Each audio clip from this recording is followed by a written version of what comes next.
It says you're offline on my side though. Yeah, because I've restarted. I'm Ah, streaming now, okay. so I should be online in a second. Wait, what happened?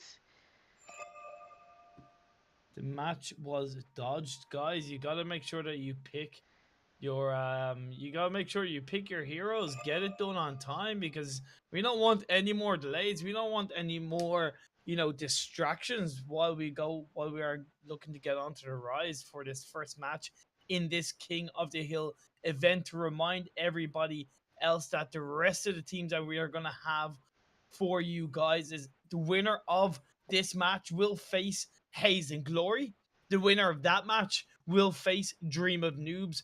And then the last game will be the winner of that game to face Promise Divines. And whoever wins that last game will be crowned King of the Hill for this week coming in. And we do have a sub team to let you all guys know. So if there's any hassle, we will have this sub team that will be able to come in and show their own level of ability as we are going back into this game. I don't know if it's a couple of bugs. Krisa, can you give us an idea of what is going on?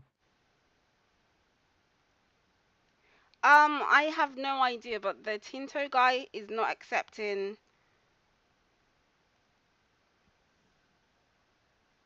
Well, they want him to play, but he's not accepting. We can't really delay any further for one person.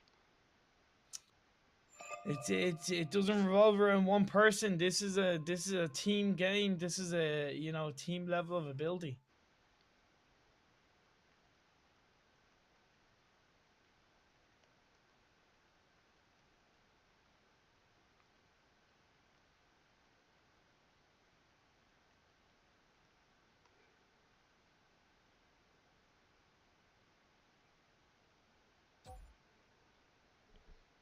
They already have another person, so it should not really be a problem.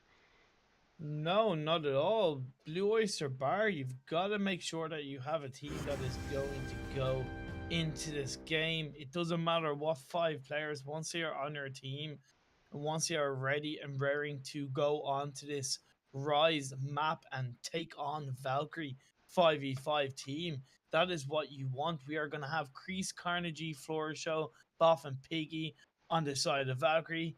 And I didn't quite catch the rest of the players on the side of Blue Oyster Bar, but it's going to be an exciting match. I'm looking forward to seeing what is going to happen. I believe I can be heard now, okay, on stream. My sweet Irish toe, my sweet Irish voice will be heard by all of the audience. What can I say? Nobody else is going to say it, so I might as well say it about my Well, own I voice. will But say it, your sexy Irish voice. I love your voice. whoa, well, you heard it here first, guys. Creasy just said I have a sexy Irish voice. Oh, I think I got tingles all over my body at that, Creasy. Don't flirt too much on stream. You don't want to distract people too much from the game that we're gonna have in front of us. The heroes have been picked, so we do have on the side of Blue Oyster Bar. You're gonna have a Vox, Arden, Fortress, Baron, and Alpha. What I imagine is that's gonna be a CP lane, top lane Vox, you have support Arden, you have jungle Fortress, you have bottom lane the Baron, weapon power, and then you have mid lane Alpha. And then on the side of Valkyrie, you have Celeste, Koshka, Cruel, Kestrel, and Arden. Obviously, support Arden coming out from Valkyrie. You're gonna have most likely a weapon power, maybe top lane Kestrel. You're gonna have a bottom lane Piggy Celeste, and then you're gonna have a mid lane Florishow, weapon power Cruel, and then you're gonna have Buff again on this Koshka looking to invade and dominate the jungle. I just want to focus on Buff and Piggy in this early game because the Helios are going to play a good part in spotting out and focusing and zoning out the Blue Oyster Bar comp, as we do see both just Uni and Gross strategy as well as Piggy and Buff kind of staying around the right areas. The lane minions have spawned, and just to kind of focus up, we do have Crease putting out a good bit of vision on this support role with Carnegie and Florishow taking the weapon power sentry just to try and give this catcher a little bit of good, no, and this Cruel, should I say, Florishow on this Cruel to give me a good bit of advantage going into this early game. You're going to have the gold tree being taken by Flower Show. No heroes on all lanes so far in this early game. We do have Piggy in this mid lane now, as you do see on the side of Blue Oyster Bar. This boy and Odyssey 001 are going for this healing tree. That they take this jungle together, so they are close. They are both at level 2, so that's going to be good. We do see Boff is now at level 2, got the crystal buff, and we do see him going on to this bar now, but it's going to be 2-on-1, so Boff is going to have to be careful. It does get focused down quite hard by the Alpha, and the Baron is going to be chunked down on the low health. Alpha is a very strong hero in this 5v5 rise, does force Boff to port back. I don't think Boff did quite pop that healing flask, and if he did, he just got chunked down so hard. Then jumping onto the middle lane, we do see this strong aggression coming out from Blue Oyster Bar in this early stages. Piggy and Kreese working together, just try and give Piggy that little bit good, strong early game. We do see Vox, just Uni on the CP. Vox is just going to harass Valkyrie so much in this game. Flower is just going to look to engage on just Uni, just get a little bit of smite and ability onto him, but isn't going to just do a lot of damage right now. Just seeing these rotations. Nice vision coming out of the bush on the side of Blue Oyster Bar. And now we do see Flower and Kreese jumping onto this boy. This boy is going to be chunked down so hard, but doesn't quite get shut down. First blood yet between these two teams in less than 3 minutes, so it's a little bit passive. Do you see this boy going into jungle, and now Boff is going to spot a low Alpha? Is he going to chase it? No, he's not. He's going to be a little bit passive. I'm very surprised. I would expect him to chase that and try and chunk down this Alpha quite early on, but no, he has not. He's just focusing on the bottom lane, as Baron is going to jump jets into the lane mini so he can try and get that farm up. But we do see Boff doing a strong burst Koshka damage in this bottom lane onto the Baron. Now as we focus onto the top lane, we do see Kestrel is holding his own against his Arden.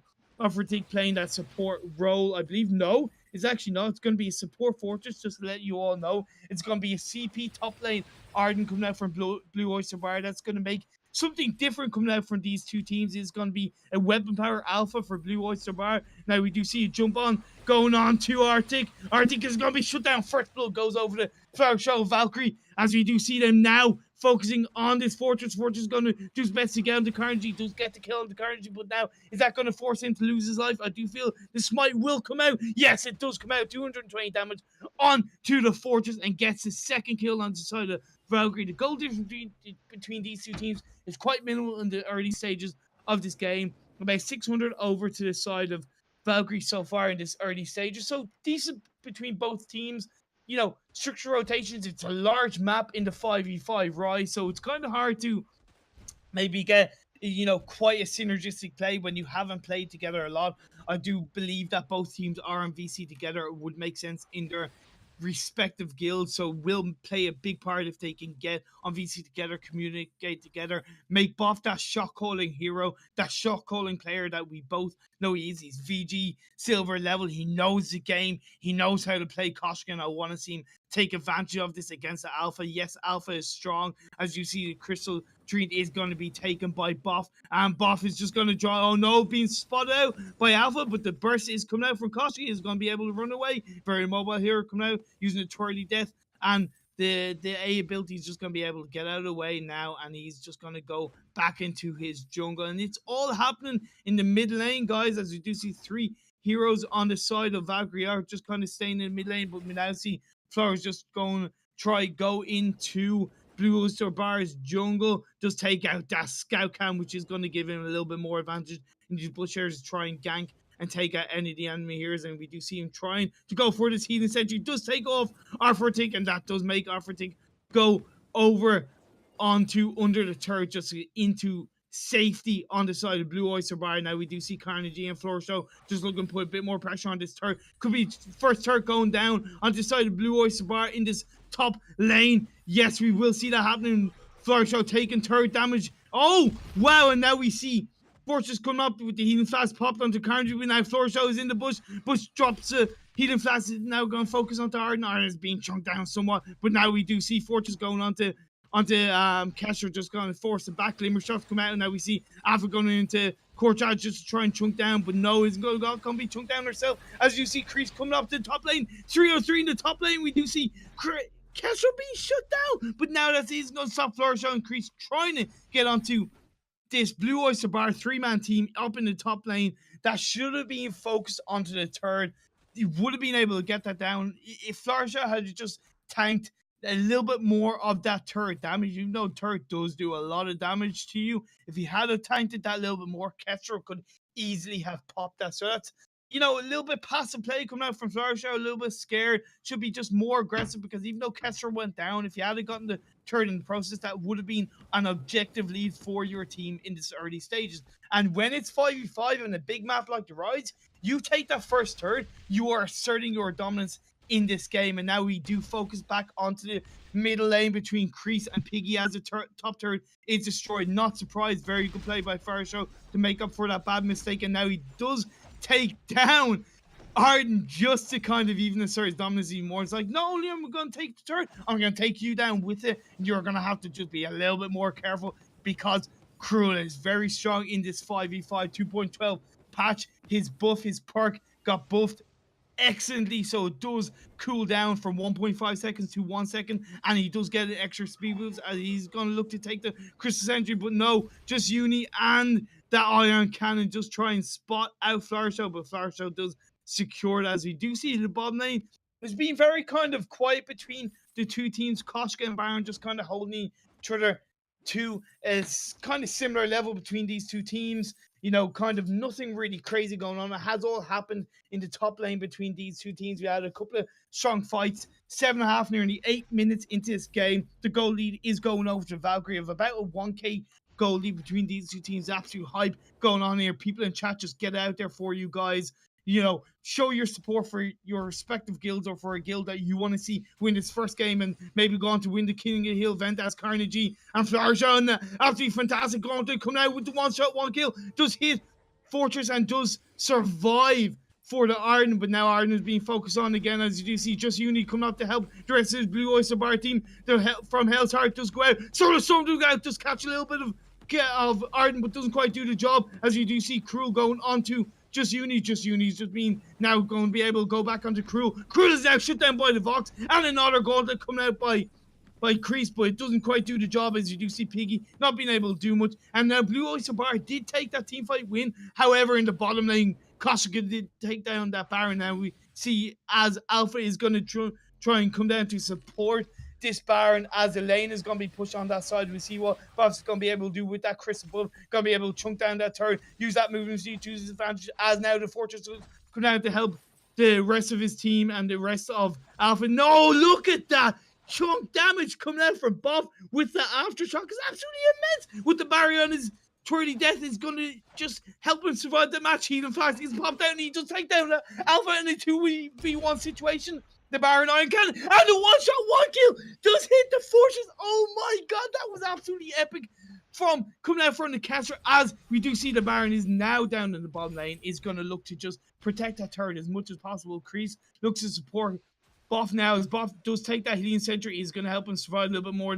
Jump Death's going into basic attacks going onto the Boff, but isn't going to chunk down Boff too much because Baron is very much a late game hero. Doesn't even have one damage item onto his set. Does have Okop to try and help him to be a little bit tankier. And looking in the top lane though, look at the push coming out from Carnegie in the top lane. Crease is absolutely fantastic. So as he does look to go and maybe possibly invade the enemy jungle, he is waiting for the health sentry now. As you do see in the Ghost Wing has been spawned, so that will play a big part in how these next couple of engagements are going to go down between these two teams. If one team can secure a kill or two on the enemy team, they will look to maybe take Ghostwing, as Koshka does take down Baron again, and now with the Vanguard does help survive and keep Boff alive under turret. He's going to go back down onto the Alpha, but it does need the Fountain to keep him alive because of weapon power. Alpha is quite strong, has Swordblade. Surprised it didn't go for a spell sword. The first item Vanguard just to help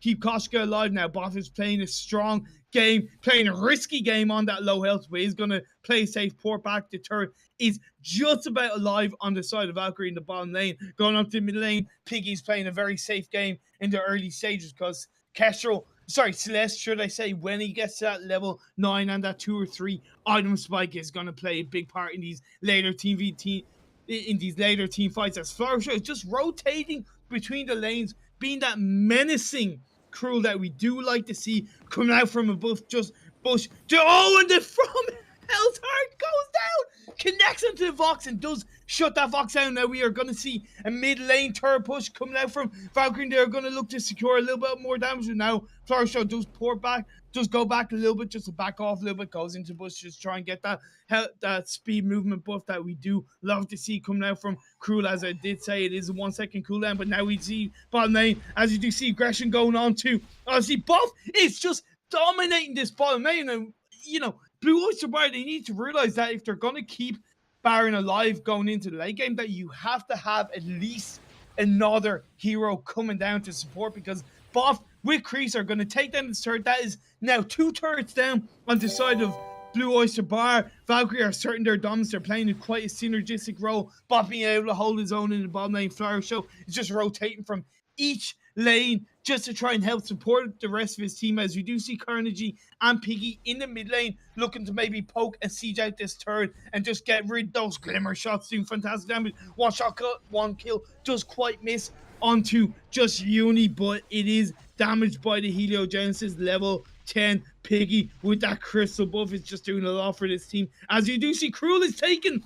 Ghostwing is soloing Ghostwing Kreese. This is absolutely fantastic stuff. Could out it's one strength of Cruel, as Cruel can really solo objectives, as Buff does take down Baron again, and it's a double kill coming out from Buff against the Alpha, with Kreese supporting him. But I'm focusing now on Ghostwing, as Ghostwing is spawned, and that buff does go onto all of the Valkyrie team, as it is just going to give them a little bit more dominance, and they will look to push with this, maybe go into split push situation, focus on the mid lane and maybe the bottom lane, because we do see that Flourish does take down Vox, and Vox does get Dragon's Eye, but that's only going to help him in the later fight. As you see, Arctic is taken down by Flourish again, with the Healing Sentry going over the Buff. Now that is another turret destroyed. Oh my god, the mid lane turret, this is open wide for Valkyrie. They are just taking this buff from the Ghostwing and they are carrying it forward. They are pushing, they are supporting each other so well. Look at that Kreese blood for blood with the Iron Cannon. Now the basic attacks jump jets is just trying to save this turret, but it's not going to go down because it's 3-man turret pushing. Now they're going to try and take down Odyssey. Odyssey just going to jump jets away, and now we see Vox supporting the rest of his team going on. But no, look at that, goes in and gets a kill onto the Baron, and Baron does die and does the Fortress just secure the kill onto Koshik. With now Flourish. So the From Hell's Heart does go down onto just Uni with the Vanguard. Now it's going to help secure the kill onto Vox. And oh my god, fantastic aggressive team synergistic play coming down from Valkyrie. Oh my god, I don't think I've stopped talking since the game started. It's been about 30 minutes. I'm just doing my best to keep myself alive, to keep my throat alive. I don't know if it's going to end up in the death timer situation like Blue Haze are finding themselves time and time again in this match. A turret does go down onto the side of again of Blue Oyster Bar. Now Blue Oyster Bar only have 3 turrets left, whereas Valkyrie have all of their turrets left. It's absolutely amazing. So Valkyrie, I did not expect them to assert such dominance, as Flourish is being chunked 3v1 Kreese. That gauntlet didn't quite do the job it needed to do. I know the intention was to go over the wall, and look at Arctic does show Kreese. That is how you do a gauntlet over the wall, and that's going to be 3v1 onto the Arden. But now we do see Piggy using those Helios to just help zone out and to stop the push coming out from Blue Oyster Bar. Now we do see Buff. It's going to be just 3v1, 4v1. But now Blue Oyster Bar is going to come back into it. Look at Carnegie doing out those glimmer shots with the fountain being popped by Kreese. And now Buff is just being aggressive after aggression, using the Yummy Catnip, using the Twirly Death just to have that barrier. Absolutely fantastic Vanguard coming out from Kreese. And now the kill is going to be that. The Death Timer is going to be chunked down as Termination Protocol just trying to help keep him alive, but now it's going to be chunked down by Carnegie. Carnegie with 1 shot, 1 kill, does connect onto Ozzy and help secure the kill onto the Baron. And now Baron is going to be chunked down, and it's just Arden and just Uni left on the rise for the team of Blue Oyster Bar, as they are just going to be trying to chunk down onto Flourish. Yes, he gets the kill onto the Vox, and now the Arden does get shut down. It's not quite an ace, but it's just domination after domination coming out from Valkyrie for this game. It's really good stuff. They do put themselves in the stronger position as Black Claw has landed in this 15-minute mark. Krisa, you gotta say something. I need something. I want to say something, but you keep talking and you talk so fast. I cannot really cut in. I've been wanting to say Imperium breathe like this whole time, but I didn't want to interrupt you. My gosh, man, breathe, slow down, get some water. You have like a lot of games to cast. Yes, let me help. Let me just say 2 words while you breathe. Oh my gosh. So I am gonna just kind of give myself a little bit of room to breathe, as you do see Valkyrie are just kind of like just trying to help assert her dominance. The attack and the pack did come out from the fortress just to try and help secure anything coming out from Valkyrie to try and capture Blackwing. Blue Oyster Bar are staying around the Black Claw area, should I say? I did say Blackwing, but I meant Black Claw. But now we're seeing Flourish jumping onto the Arden. Arden just being a slight bit of a potato. No! He does get Gauntlet! Stuns the other Arden out of the Gauntlet. Absolutely fantastic stuff. No, the Fountain doesn't save the Blue Oyster Bars. Arden, I have to say, it's been a little bit confusing. Tried to secure. Oh my god, watch it. 1 kill onto the From Hell's Heart just to try and shut down the Baron even more as they're going deep under third. Yarmy's getting chunking down. The third is chunking down now. Carney's just going be shut down by the army. He's just gonna leave him. Is gonna get the stun onto the Alpha, and now, oh my god, how is Carnegie not dead? Oh my god, Kreese is gonna lose life, but does help Carnegie survive. That was amazing stuff as the army is now destroyed by Valkyrie. This is domination. 80 minutes into this game, I feel like this is no let up coming out from Valkyrie. They are gonna maybe look to now focus on the Black Claw, as it's only 3 members. Now 4 members up onto Blue Oyster Bar. Iron Cannon does come out, doesn't quite connect onto Carnegie. Now Carnegie pops the healing flask, does go on, just those glimmer shots onto Baron, and now Flourish just trying to look up. Oh, as you do see Buff jumping in with the twirly death to try and secure the kill and just help secure the kill onto Vox, and now it's just going to be another invasion, another aggression, fight after fight, death after death, come out from Valkyrie onto Blue Oyster Bar. It's absolutely fantastic stuff. I love the synergy coming out from Valkyrie there, just supporting each other so much. Piggy's had a quiet game on this Celeste, has yet to go down. I believe it's only been 9 kills onto the side of Valkyrie, so 9 deaths, should I say, on this side of Valkyrie, and now we are seeing Black Claw maybe possibly being focused by Valkyrie. Krisa, do you want to comment on that, whether they're going to look to take it? I don't know. 2 members are down. Vox is up. Baron is up. I don't know if they should actually risk taking it, but the members are still quite far behind, so they could possibly burst it down. Fortress is here. He senses something is going on. I don't know if Fortress could steal this by himself. It's gonna be really, really tricky. It's going down really fast, and they're aggressing upon the Arden and the Fortress. Yes, look at that bait that came out from Valkyrie just to secure the kill onto the Arden. Kills Arden, and now Black Claw is unleashed. That means Valkyrie are going to be able to use the buff, use the Black Claw just to focus down on an already chunked down and already exposed mid lane creases. That's just going to try and maybe help a game closure coming out from Valkyrie. As you see Carnegie gonna chunk down. Oh, to see so much. Those 3-shot kill onto the Baron is just devastating, disgusting. When you see Boff just going past the Turk, going past the army, just trying to secure the kill onto Just Uni. This is one of the most aggressive Koshkas I've ever seen. Such dominance with only an Aftershock Broken Myth, not even a Dragon's Eye. Oh, fantastic gauntlet going into the Yumi Catnip, just helps stun out Uni. Uni does go under turbo. Now Black Claw is doing the damage onto the Vayne Crystal, and it is game over. First game going over to Valkyrie. They do take this first game against Blue Oyster, and they will move forward onto the next game against Haze and Glory. Krisa, this was amazing stuff. This was amazing stuff. And the only thing I could think while I was watching that is like the curse of alphas. I think she blew up like maybe twice that whole game. I'm not sure. I wasn't really counting, but the alpha didn't really use her ultimate at all, like much that game. More kind of like running away and just dying, going into reboot. because there was such aggression and overall dominance coming out from Valkyrie and overall more synergized rotations coming out from them. I liked buff on this bottom lane Koshka. That's one hero I found that is actually, as a melee hero, is very strong in the lane. I've often played a 5v5 game where the enemy team um does not expect the Koshka to really do much in the lane, and then you see I'm able to take 2 or 3 turrets just by exposing them. So it's really good pick by Valkyrie just to get buff onto the Koshka. And yeah, just to kind of talk about the alpha, it didn't work as weapon power in this situation.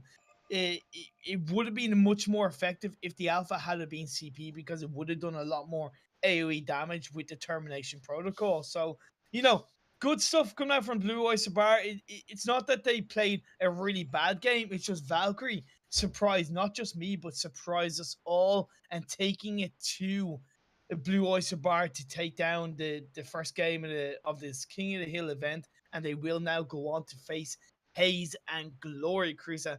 I do hope that does mean that I do get to have a slight break in talking, catch my breath a bit. It's absolutely, it's crazy to try to be able to cast a 5v5 game, to catch all the action, just, describe every sense of action that's happening, all the abilities, the dominance that does come out from either team. It's really amazing to try and pull off. It really is amazing. And you were going so fast. I was like, oh my gosh, is he gonna die? Breathe, please. But you had, like, I looked at the chat once and there were people saying, oh my god, Imperium's amazing. So I agree. I agree. So we have Slapper the Bass coming in to help you. So you're gonna need to slow down a bit and let him help you. Slap the bass, sir. Come on, unmute yourself, baby. I want to hear that smooth American accent over in the EU as you are looking to bring your NA experience to this Scrub EU Rise in the 5v5 King of the Hill event. Come and unmute yourself, buddy. I want to hear it. No, nothing. He's making us wait, Carissa. I know, right? He's online. He's here. Like, I just want to kind of describe how hype it is for me to cast and how much energy it gives me. Like, it's cold where I live. I live in Ireland, so it's obviously cold right now. It's cold in my house without the heater on. I literally have to take my 2 jackets off because I'm getting so warm from casting that match. It's just giving me so much hype that I'm kind of like, shit, I'm like way too hot. I really need to kind of like take my jackets off because it's just so hyped. There's so much of an adrenaline rush going through my body as we are just looking to get these next team up and running. One thing to note though, is Valkyrie gonna stay? Not that it really makes a difference, but is yeah, are they swapping over sides? So Valkyrie's gonna be on the left hand side for this second game, and Haze and Glory are gonna be on the right hand side, yes? I think so. Good stuff. So just give us 2 seconds. I just need to take my jacket off. All right, sure. But Slafford the Bass has gone offline. I'm sorry. Oh, hello. My phone went to sleep. You're falling to sleep. Are you going to be No, my phone went to sleep. Your phone went to sleep. Yeah. All right. So I'm inviting you now. Were you listening to Imperium just then? The hype was amazing. I heard a bit, but then my internet died. He was doing really amazing though, going so fast, and then I missed like the second half of the game.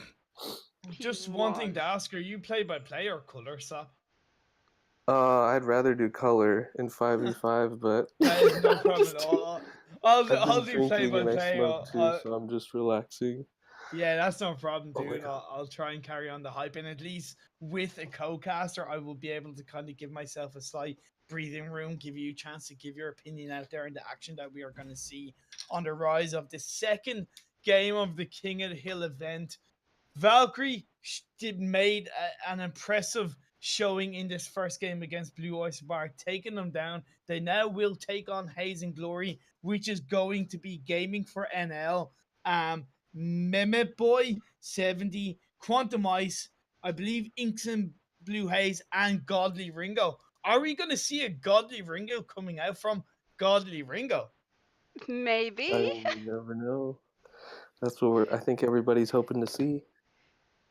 I hope One to thing see a that, Godly Ringo.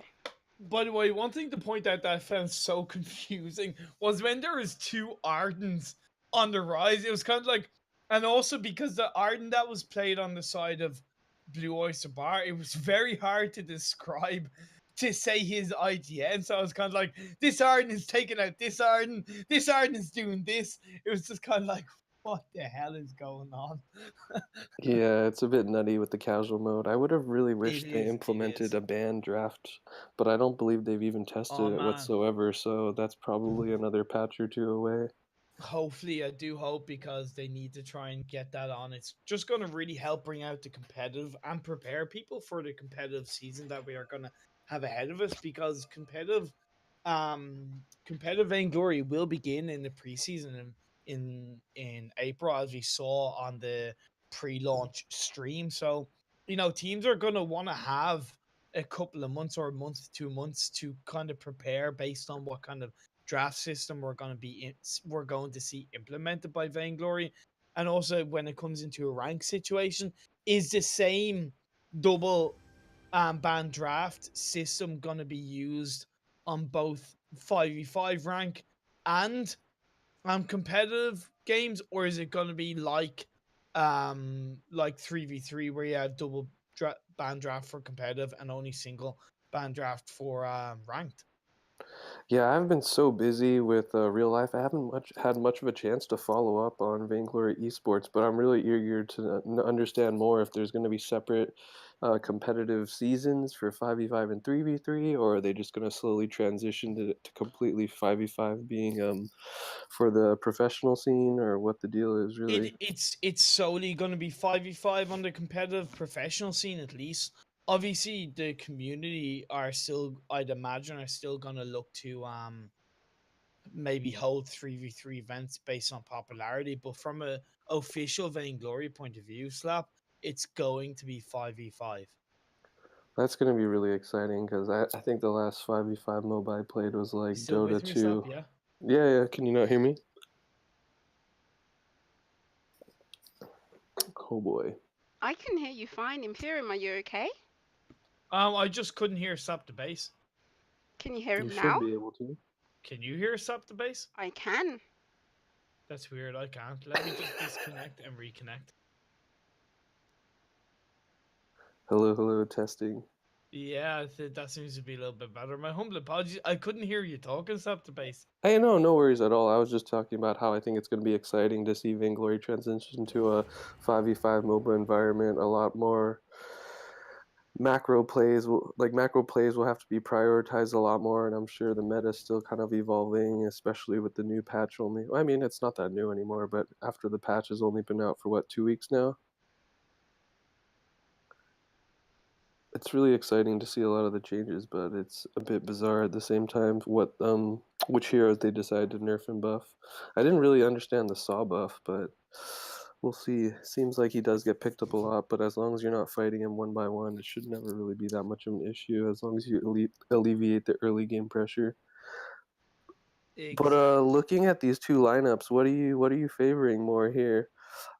I feel like I'm kind of favoring I'm favoring the Valkyrie lineup, just because you have very interesting heroes in terms of, it's going to be most likely a CP Lyra coming out from Piggy, a CP Alpha, which just makes sense. I said it should have come out from Blue Oyster Bar in the first game. So we're going to see it on buff as a CP, and then you're going to have Flourish Show in the weapon power, Carnegie in weapon power, and then Melina on this support Sherm Walker. Yeah, it's interesting to see the green contract picked up, but I'm guessing this will mean that Melina will spend most of her time camping out a lane and making sure one of the lanes just gets fed. And no surprise there, really. I mean, even I'm from NA, but even I've heard of Buff's Legendary Alpha. Yeah, Buff's Legendary Alpha. Buff in general is just a legendary player, as they are looking as a 4-man team just to try and secure the enemy's crystal tree in this early stages. This is fantastic regression. They're taking the momentum of the first game, swept the base, and looking to apply it in the second game. As no, Hayes and Glory are looking to do the same against Valkyrie. So don't trying to do the same against each other in this early stages of the game. Yeah, I think it's really nice, really smart decision here by Hayes and Glory to kind of just counter jungle. Even though that early aggression coming out from Valkyrie really allowed them to have very strong map control now, completely all around the center of this map. So I think that's really smart. You can see the synergy coming out, working together, and just placing down vision. And whenever the enemy pops over with their own, they instantly destroy it. And that just gives you a really solid amount of vision, unless you want to waste another ward for the next 2-3 minutes. Exactly. So do you see Flourish in the bottom lane getting that first blood onto this Taka, and that is strong stuff coming out from Valkyrie in the early stages. Flourish is a strong player, really knows how to play this game. Even though I've mainly seen him on 3v3, his mechanical ability is really fantastic. And you match him with a player like Boff, it's just domination in wherever they go, as they are looking to pressure bottom lane. Ink and Blue Haze is going to have to go down and support Taka in this bottom lane. Quantum Ice is going to have a lot of work on his hands to try and, look at that damage coming now from both the Rona and the Alpha. But no, that does mean that Rona does get shut down onto the turret. But now we are seeing in the top lane, the Glaive did take out the Ringo, so that does mean that Carnegie just is certainly his dominance in top lane. Now we do see Ink and Blue Haze is being shut down by both the Alpha and Melina. Melina getting out those hook and jays just to try and help survive and deal out that AoE damage and protect herself so much more, as Quantum Ice is now back in the bottom lane. Gaming for NL is now going to pour back, and we do see that Ink and Blue Haze and Quantum Ice are just going to stay in bottom lane together. And looking at the mid lane now, guys, we're going to see Piggy and Flower Show against certain as dominance. Flower Show is just going in between these lanes, causing destruction, causing mayhem, putting pressure on, and it's just fantastic to see as Mehmet Boy is just doing his best to kind of get that farm up on the Vox. Is going to be able now pour back, as we do see another kill coming out, and it is on the side of Haze and Glory. Takes down the Churn Walker. Churn Walker isn't the strongest frontline hero, and now we do see the lane is going to be pushed down on the bottom, coming out from Haze and Glory. Now we do see the Taka going into Kaku just to try and go away, and we do see a double team going on to Flourish. Flourish does pour it away, but Boff does quite miss his abilities, doesn't quite get onto Ink and Blue Haze. Now he's going to have to back off quite nicely, because he's going to be 3-man rotation coming out from Ink and Blue Haze. They are recognizing the damage and the aggression that's coming out from Valkyrie in this bottom lane. But now, however, that does mean that if Valkyrie can look to assert a top lane dominance and maybe even get that first turret, it will help expose Haze and Glory overall in this game. Yeah, fantastic stuff there coming out from both teams. It's really interesting to see good rotation kind of helping save this bottom lane here by Haze and Glory, knowing that Taco was just really underfarmed and underleveled. And now a bit of action might be picking up in the middle. Oh, wow. It looks like Alpha does manage to just pop back out and catch Taka straight out of that invisibility. Buff just really dominating here. And Flourish, what I really wanted to talk about, is doing such a good job making these early rotations, and he's really just established a good presence throughout the map, making and forcing all these Haze and Glory players kind of wonder when he's going to pop out, and just really having to play passive under the tower. It looks like they're actually going to just take this bottom tower for free while this is going on. Meanwhile, Glaive's just been free farming in the top lane. Does look to be sitting on 2.5k gold now with 2 kills, so surely he's going to pick up a big item here coming up soon. He picks up Spell Sword as a first item. That's going to be a really strong power spike. I want to focus on the top lane, as he does get the Aftershock and that basic attack damage onto Godly Ringo. Godly Ringo is indeed on a Godly Ringo, but Carnegie doesn't quite spot him out. Just a slight mistake coming out, and just looking at Flower Show. Flower Show's just going in, getting a kill, going out, going in, securing a kill, going out. And we do see Carnegie is now going to rotate to the enemy jungle in some way, get that weapon power trained. But however, Ink and Blue Haze does see that Glaive is there, but isn't going to be able to do anything about it. It's just going to maybe look to support the Vox in mid lane, and Piggy's just shoving out those taunting emotes just to try and get the better of Haze and Glory. Yeah, really, really, really solid rotations coming out of Valkyrie. Taka just being very crafty with the set of vision, gonna have perfect spawn timing for this next set coming up on the bottom jungle of Valkyrie. But yeah, we just really wasn't able to get much out of that rotation through the jungle. Really unfortunate because he just received so much pressure. Yeah, now we see in the bottom lane, Alpha Buff has been gotten into 3v1 situation, is now going to be chunked down, has rebooted, so he's on the last life left, is going to be chunked down, but no! Oh, just about gets chunked down. However, Melina and Flourish are just going to be exposed now as it's now 3v2. Flourish, be aggressive. Just get back in there. Don't be afraid. And now it's going to be Flourish. It's going to be exposed. It's going to be 4v1. Uses the boost to try and get out of the way, but I feel it's just going to be, an untimely death for Flourish. Gets stunned by the Merciless Pursuit and kill secured on 2 by Taka. So really strong stuff coming out from Haze and Glory. Does help to expose both Buff and Flourish. That's nice focus, but they are going to have to try and get that onto the turrets as Glaive does help secure the kill onto the Vox as the top turret is also taken down by Valkyrie. So this is what we're seeing. We're seeing this split push strategy coming out from Valkyrie in both games so far. What do you make of that?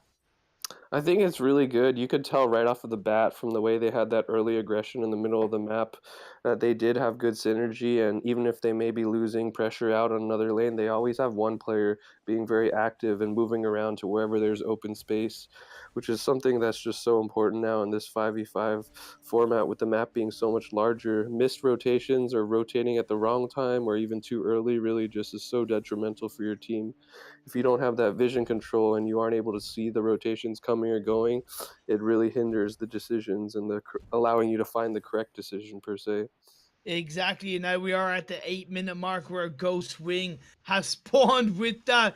Just that scout cam does help catch out gaming for NL. However, the Hellfire Brood does go on to Flourish. Uses the red mist to try and survive and doesn't quite get the kill as it is secured by Quantum Ice on this Taka. However, look at Buff coming in. Oh, Melina gets a trespass onto Godly Ringo now. Now Buff is going to jump on with Piggy, just helping to secure that kill. And now they're going to maybe focus on both mid lane and Ghostwing, because Melina and Buff are going to be able to chunk down Ghostwing quite nicely. And we look at top lane, Carnegie is really holding his own on this Glaive and just kind of helping to assert that pressure in the top lane. And then it just causes Haze and Glory to kind of not really know where to go, not really know where to be in this game so far.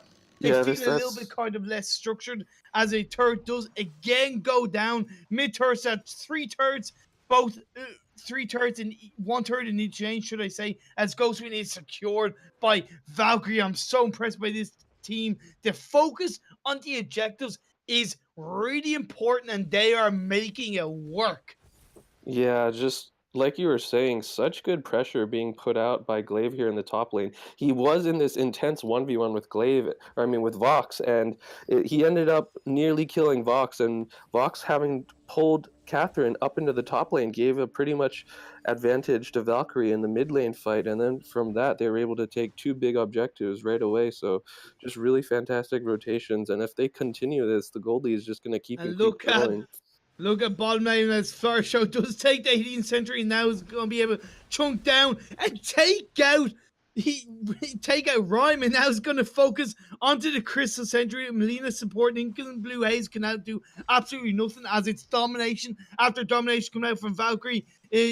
Godly Ringos isn't going to be able to do anything so much. Now we're seeing Melina and Buff go down to the bottom lane, maybe try and chunk down and take out this second turret in the bottom lane. As we do see in the top lane, the pressure coming out from Glaive does mean that he's going to be taken out, but it did take a lot. Remember, boy just about survives. However, the pressure in the top lane means that in the bottom lane, we are seeing 2v1 situation. Now, as Buff is just securing the turret, that's really good. Even though he knows there's a chance he's going to die, as he does, he got the turret, which is, again, map objective game overall domination coming out from Valkyrie. That focus is really good as the Ghostwing buff is doing its thing. Yeah, just such good rotations. There's the I think it's really hard because Haze and Glory here doesn't have a lot of wave clear necessarily, and because they're constantly rotating to defend on the opposite side of the map, Valkyrie is just pushing fights in elsewhere. If you just look at the builds coming out, I feel like CP Vox may have been a hard choice here because there's so many gap closers here from Valkyrie Guild, and just being able to jump onto the backline here, being that Vox and Ringo, and they're so squishy, it's going to be really, really difficult. Bit of a team So, fight coming out. Glaive just does so much damage straight off the chunk. Florshow's yeah, going to but come that in. just to let you know that afterburn did actually miss on the Ringo. It actually hit the turd rather than Ringo, so it did kind of help stop the engagement.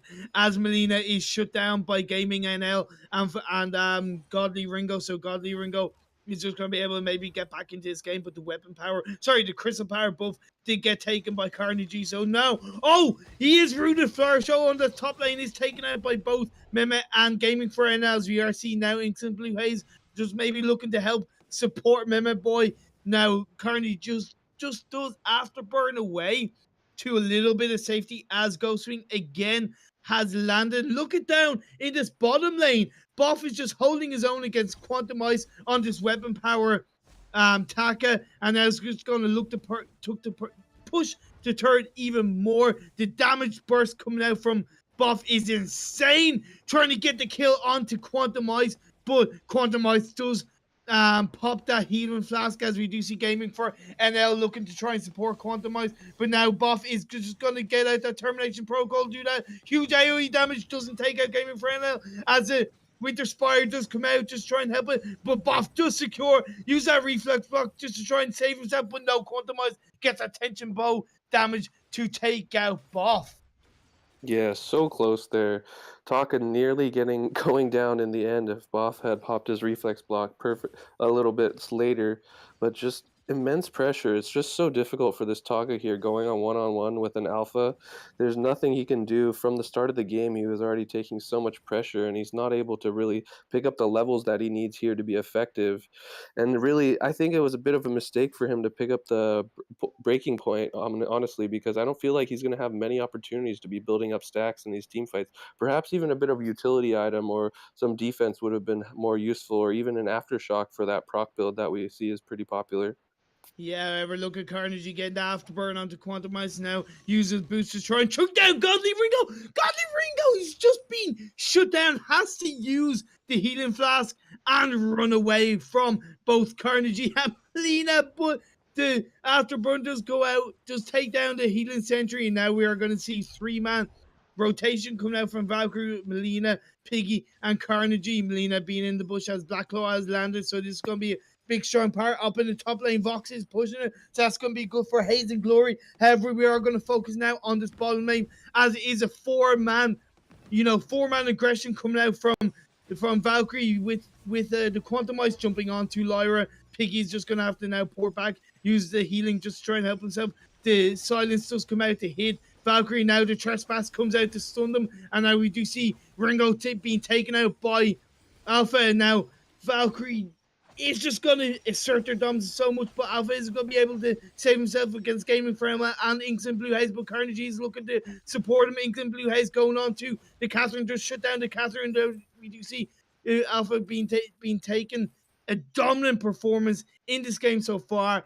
The push is coming out from Valkyrie so much with Black Claw on the rise, is being taken down by I do believe it's Flourish Show. So this is really strong stuff. Captured solo by Flourish Show. What do you make of that, Sub the Base? That is just insane. I think it's a bit disheartening for players when you can see a Saw or a Rona just solo some of these huge objectives by themselves when a team fight's going down on the opposite side of the map. And even if your team loses the team fight there, you're still getting a lot of gold net worth in return. But it's just really nice to see. Unfortunately, Catherine does finally pick up a fountain, which is, sorry, not unfortunate, but unfortunately until now she had no fountain. And I also think a Crucible is going to be really important given the afterburns have just been so impactful, and being able to block that trespass from Melina is also going to be really huge. Team fight coming Definitely, out here in the middle, though.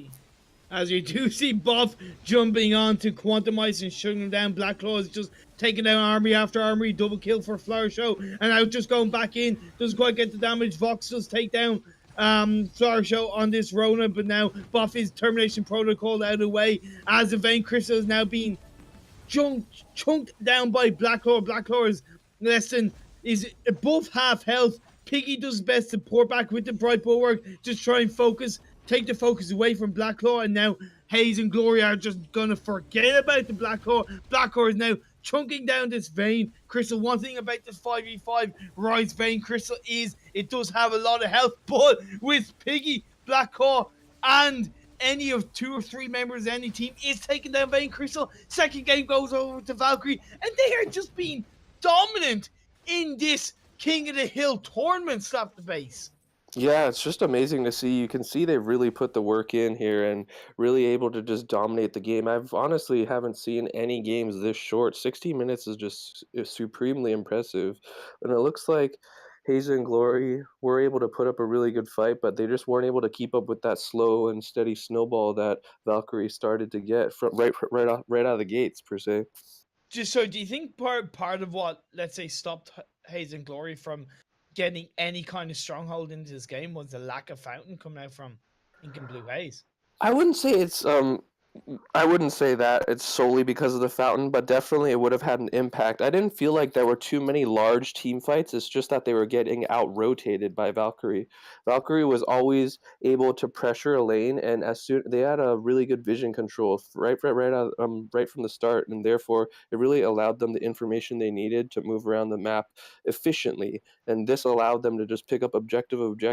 And Florishu was just stealing so much jungle early game. It just really gave him a huge level advantage, and then as he was causing havoc throughout the lanes, it eventually spilled over because of all the rotations Haze and Glory had to make. That it just gave Buff and Carnage here such huge gold and level advantages. I remember seeing that even at the end of the game here, you see there's 3 players that are damage dealers and really need money here, still level 10, not even having those maxed out ultimates. Yep. And that is just, that's gonna do so much damage to your team. And when you're a team that, let's say, is on the back foot, you've got to, let's say, and I know it's hard with 5v5 because there's so much to think about, but you've got to think, okay, the team we're facing, they are rotating quite nicely. What do? We, let's say, see what they are doing, and then we actually counter them. So you don't necessarily try to defend what they are doing, you counter what they are doing. So if they are, let's say, focusing on one lane at a time, you go, okay, let's let that turret go. We'll focus on the bottom turret. So therefore, you're kind of canceling out what the enemy team is doing. And that's what I think Haze and Glory should have looked to do. And actually, any team that faces a team like Valkyrie, who have a really strong, decent rotation going on and strategy base that you look to counter, you don't necessarily react in terms of going against it, you just counter it. Yeah, it's really interesting to see here what they're gonna, if they pick a similar lineup. Unfortunately, you'll have to tell me what was was it a very similar lineup here coming out for Valkyrie in their game 1? Yes. Yeah, compared to game 1, the only difference was Kreese was subbed out and Melina Kitana was subbed in. Melina is one of the best supports I've seen in EU in terms of in a semi-professional play. She pushes herself so much as a player, expects only the best from her playing. So, I know she's a player that takes strong pride in what she does in every single game, and I know she'll be pleased by what happened. However, it was a team effort, and every single player of Valkyrie played such a strong part in both games to secure the win for them. And they do go on to take on Dream of Noobs in this 3rd game of the King of the Hill event. Only 2 more wins for Valkyrie to be crowned King of the Hill champions for this week, where they will have gone unbeaten. It's really strong stuff. What do you think any enemy team, whether it's Dream or Noobs or possibly the next team, Promise Defiance, what do you think they have to do to shut down Valkyrie? I think due to the current format of it only being in early access, along with the fact that you aren't able to see these drafts going down and what the enemy is picking or kind of build what kind of lineup they're building towards, that makes it very, very important for whatever teams are coming against Valkyrie for them to pick a very CC oriented lineup or a very just kind of a safe lineup. You don't really want to pick. I felt like last game, Haze and Glory had a bit of more of like a pub style lineup, whereas you could tell they were where they may have been lacking in synergy. They were hoping to make up with individual mechanics because they didn't really pick a very cohesive lineup. On paper, it was nice. Ringo and CP Vox had 3 frontliners to really kind of stand around and let them build up stacks and let that resonance do work for the CP Vox. But unfortunately, because they were just so underleveled, the team fights really never went their way. They were always they always found themselves getting stuck out in fights where they were down one person or even just having to defend without much wave clear based on the hero picks that they had. So it'll be really good for whatever team is coming up next to focus on picking some CC and picking up a lineup that is really going to be safe and allow you, even if you're getting snowballed on, to look to get to this mid and late game and really look for some big team fights and then just retake some objectives that you've lost throughout the game. Yeah, that's really good points that you make, Slap the Base. You know, when I think one thing that has to come out from Dream of Noobs is, let's say, if you're gonna go for a couple of carries that you counter with very tanky heroes, like we've seen really tanky heroes coming out from Valkyrie in terms of whether it's the Alpha, the Glaive, the Rona. They are all strong, sustainable heroes that also deal out a lot of damage, as we do see the comps coming out from the 2 teams. Oh, Dream of Noobs, you have the Koshka, you have the Celeste, you have Taka, Rona, and Arden. Other than Celeste, that's all melee. And Yeah, then this on the is side of Valkyrie, you have Samuel, Gwen, Blackfeather, Fortress, and Grace. So Melina Katana on this Grace, I think is gonna play a very strong part of Valkyrie taking these team fights. most definitely. I think it's going to be really important for both teams here just to be able to engage in situations where they want to be. B-side here or the noobs Dream of Noobs, they really just need to focus on finding the right engages. As long as they're not acting reactively towards these team fights, I think they'll find a lot of success here in the early to mid game. Whereas it looks like Valkyrie's going for more of a kind of safe mid-game push strat where they'll just have massive team fights with the double heal surely to come out of Melina, and then Piggy going to be able to just dash around the back lines, and then you got the Wolves going to be coming out, and just the extra slow. It'll be interesting to see if Samuel does go for a Frostburn here as opposed to picking up a DE first, which seems to be the meta build. But that along with the buckshot is just going to do so much work and peeling for this Valkyrie lineup here in game 3. So it looks like pretty similar rotations coming out at the beginning. Both teams kind of just opting to try and secure that crystal healer or crystal treant. On each side. Really smart job by Florshow and Buff here too, sharing out the ambient gold from that golden weapon buff, and surely they'll be looking to move towards that top lane afterwards, making sure that they both pick up these early level advantages. I think he's having a bit of technical difficulties. Yeah, I'm just, for some reason on my side, you keep on kind of cutting out, so I'm not sure if it's me. I'm just trying to, disconnect and reconnect. Oh yeah, But no problem at all. now, talking about that, we do see Carnegie and Melina just trying to support each other now onto Double and Green. And just to point out, it is now Dream of Noobs on the left-hand side with Valkyrie on the right-hand side. Looking up at the top lane, we are seeing Buff and Flourish just really trying to apply pressure onto this Taka, try and shut him down early on. That strong aggression coming out, and that third dive just helps secure that first blood over to Valkyrie. Now they are going to look to jump onto this top turret and maybe get a turret within 3 minutes. But now we do see Koshka has that CP buff. Is going to try and jump onto Flourish. No, just going to maybe go into buff. Now we do see the Yumi Catnip the twirly death, should I say, gives him that barrier with the Vanguard coming out from Iron, and he's going to try and help secure the kill onto the Fortress, but just gets shut down by Blackfeather with buff on this Blackfeather, nice to see him on something different other than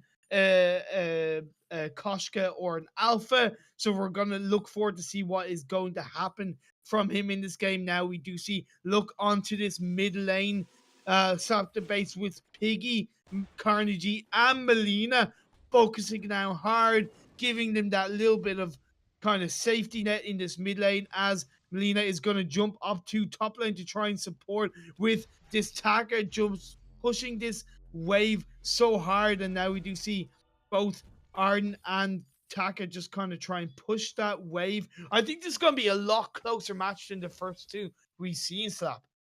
Yeah, it looks to be like that. It looks like Dream of Noobs here is really holding their own, making smart rotations themselves, even though they lost out on a few team fights here in the top lane. But just so much action coming out. Another another fight coming out here. Melina trying to be cheeky, trying to steal away this healer. She ends up getting picked off by the 3 players here on Noobs collapsing. Boff, though, just really not the player or the hero you want to be feeding kills and gold to, even though the CS is pretty comparable to this Taka on the other side of the map.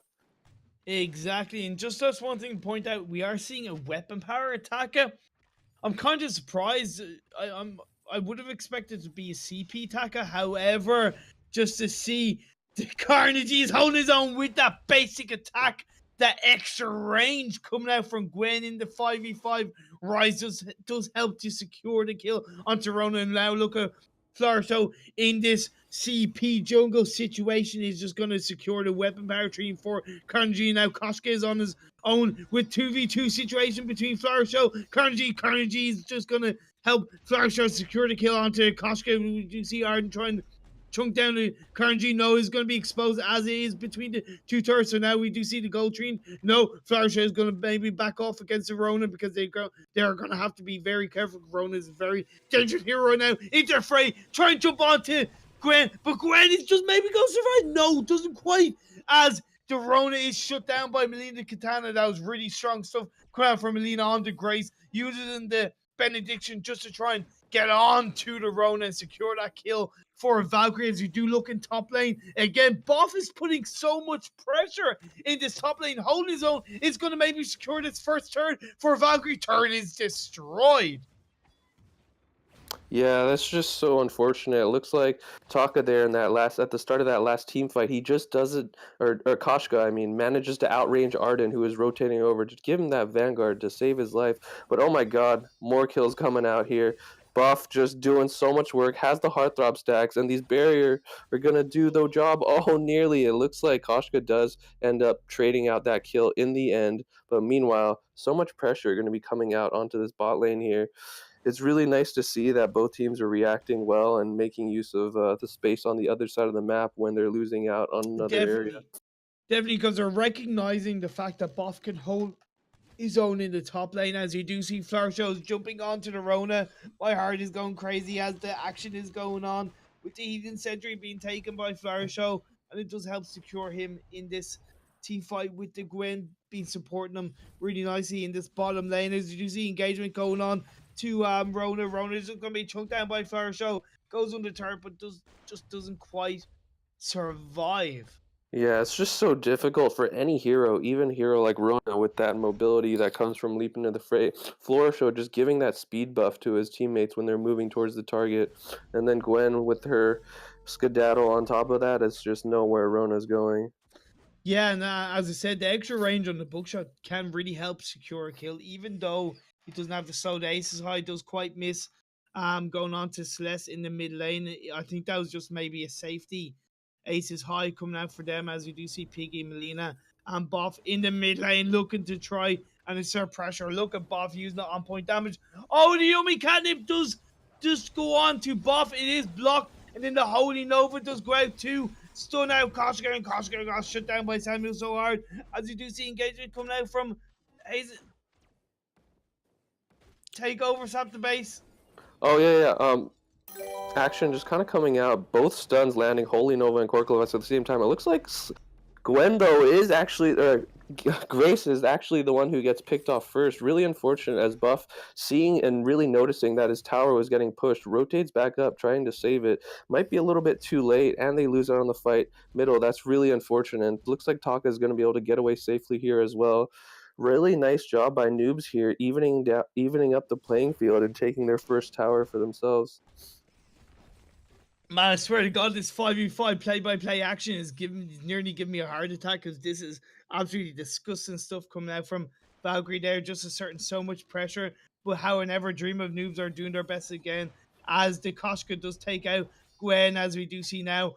Now Taka does take out Flower Show. This has been a slight better comeback coming out from Dream of Haze compared to previous two matches. Slap the base, and now we do see Buff looking to try and chase down Arden with Melina Katana, looking to support, using, yes, gets the benediction onto the Arden, but doesn't quite do that, as Piggy's now helping Melina just to try and secure the kill with the Drifting Dark going into the Mass Inversion. However, that Solar Storm just does help to chunk down Piggy quite a lot and make them back off in this mid lane, as it is pushed onto the side of Valkyrie.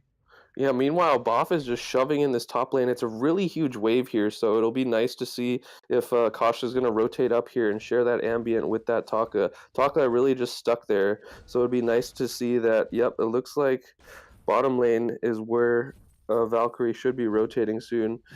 Rona's going to be going home, and they finally do have a fountain here for Arden, but it's really interesting to see if Celeste, once she hits that level 8, she'll be able to really kind of be the star here for Noobs, because right now she's just getting completely outranged by Piggy, and there's just nothing he can do besides sit by this tower and farm up. Yeah, and look at the bottom lane, as Melina is with Carnegie. They are going to look to try and help that, but now the red mist going on to Carnegie. Oh, and the divine intervention just trying to help Carnegie survive, as no, Rona is just trying to keep on it. The fountain does come out onto the side of Valkyrie, as Carnegie is going to maybe look to rotate back. The fountain did also come out onto the side of the Dream of News, just trying to help keep Rona alive, and they do back off. That was really good kind of kiting coming out from Carnegie, with great support from Melina in this bottom lane between these two ties, between these two teams. And look at the top lane though. Flower Show and Buff are just being a disgusting pair of players together. They are putting so much pressure on this top lane. Gets a kill, as the Taka is shut down by Fortress. Flower Show and Buff, both really aggressive players, going under turret to get another kill, and an impressive Fortress coming out onto the side of Valkyrie in the third game of this King Hill with the Black Claw. Sorry, should I say Ghost Wing is up. So it is maybe something that an objective that Valkyrie will look to take. Yeah, it's just so hard here for this Taka. Every time Flourish is engaging with Buff, he just pops the wolves, and there's really nowhere the Taka can run with all the mobility that's coming out. Meanwhile, objectives bot lane are finally going down, and mid lane here for Valkyrie. Really good stuff here.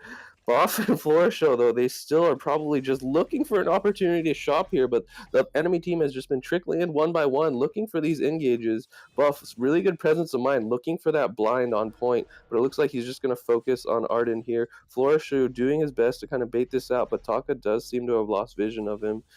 And, oh, now Samuel's coming down here.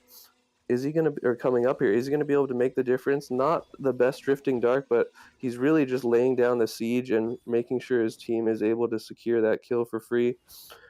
Celeste, though, going to be trying to secure some of her own jungle. It looks like she's going to have to be pretty careful. In those situations, I might even think that would have been important for Noobs there to completely forsake their tier 1 tower and look to protect that tier 2 tower top lane, because if they just rotated all together, then perhaps they would have been able to defend it and get some nice bounty gold off of Buff and Flourish here.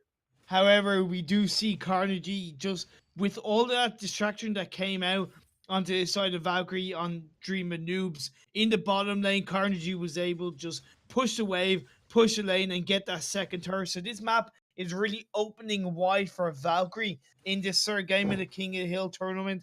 They are ahead of gold by over 10k. That is so much, Slap the Base. 10k gold difference, as they looking to maybe secure Ghost Wing hero is killed as Koska is shut down so hard.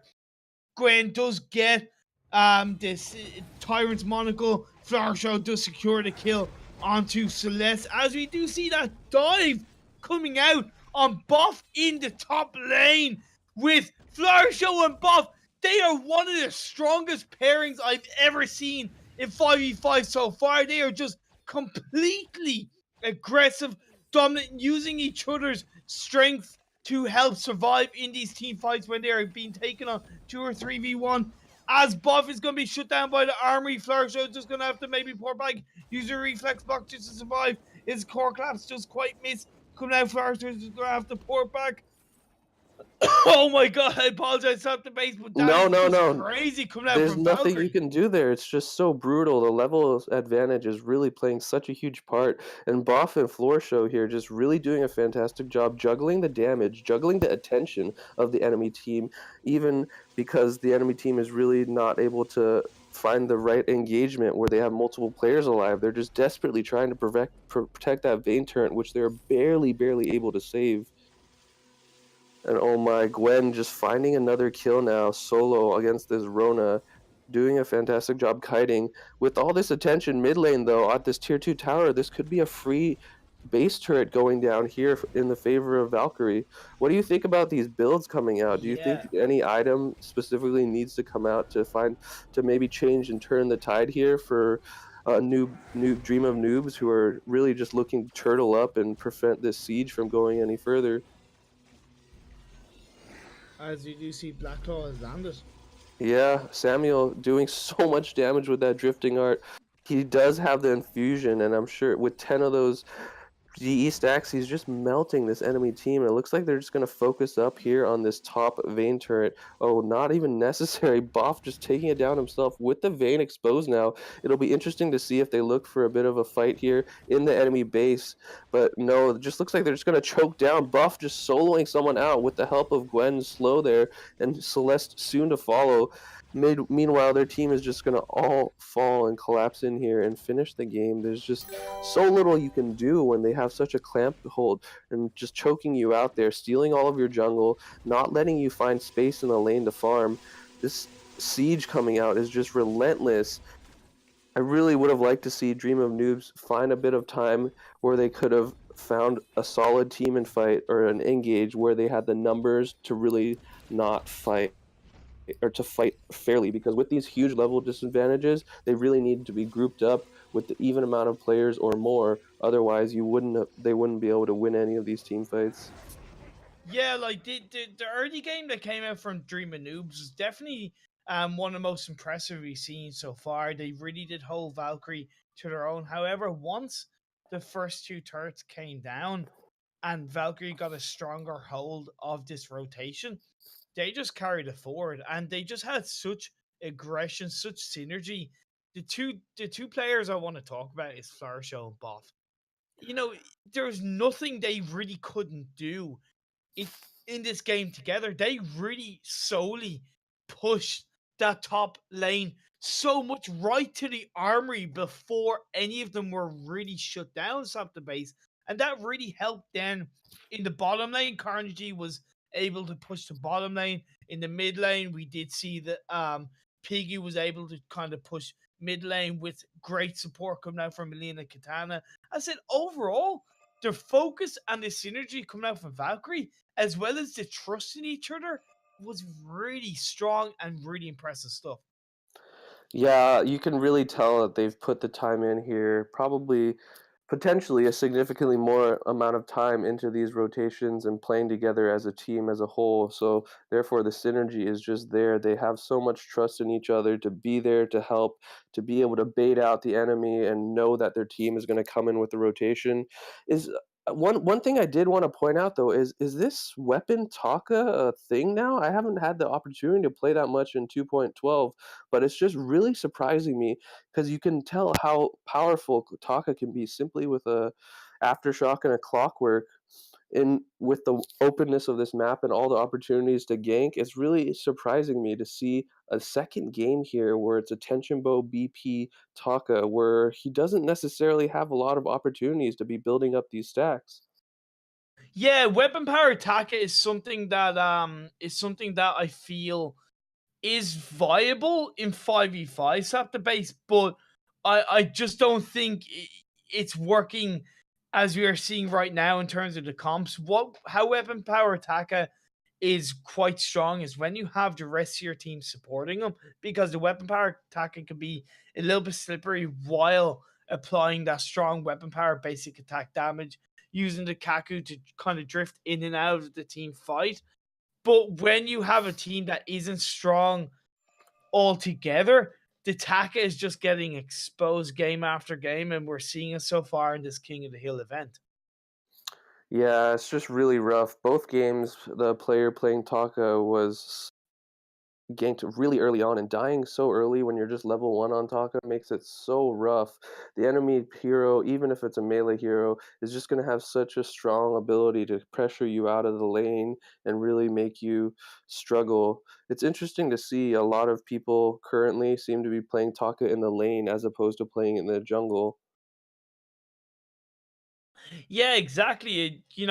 Taka is more of a hero that is normally based on jungle. However, so is Alpha and Koshka, and we've seen both of those heroes being played in the lane position by Valkyrie. So I Yeah, think that's well, what I mean. It kind of comes down to the rest of your team and the rotations that come out from them.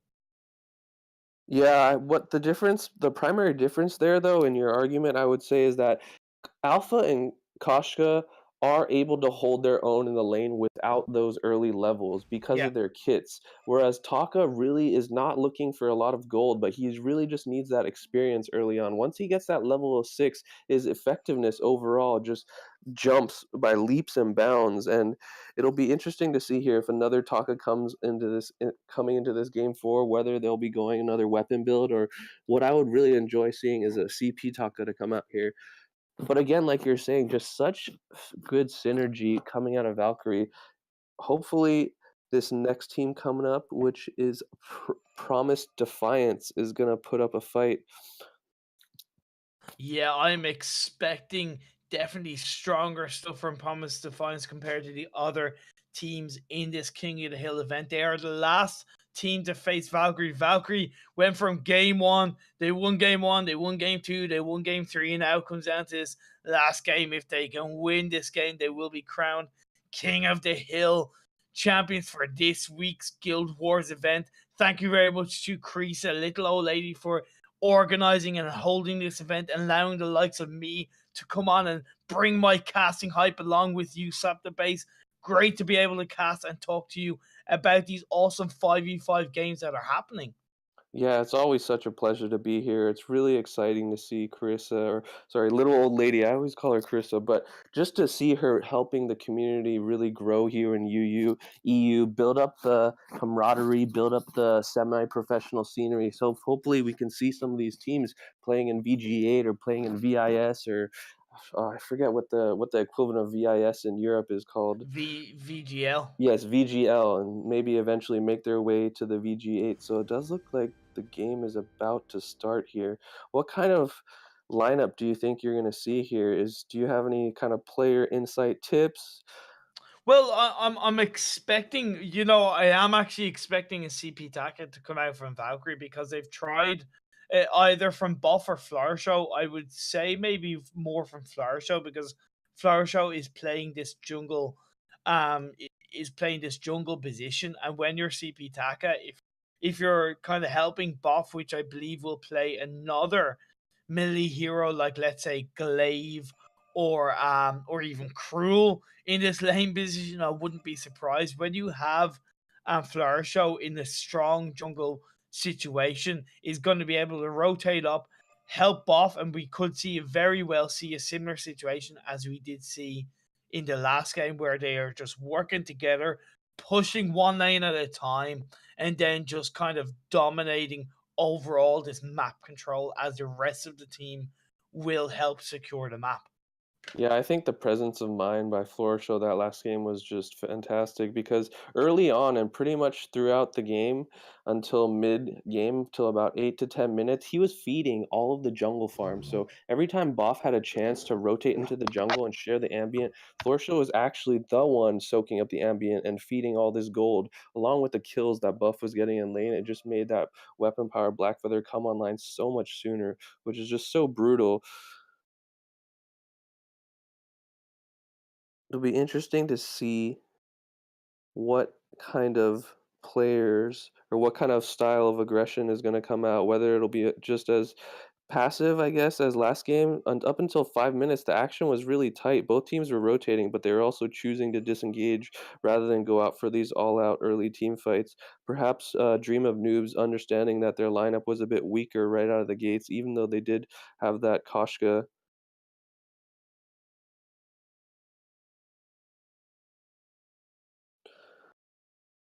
So I'm not sure what we're waiting on right now, but the game should be going to the draft unless I'm bugged here.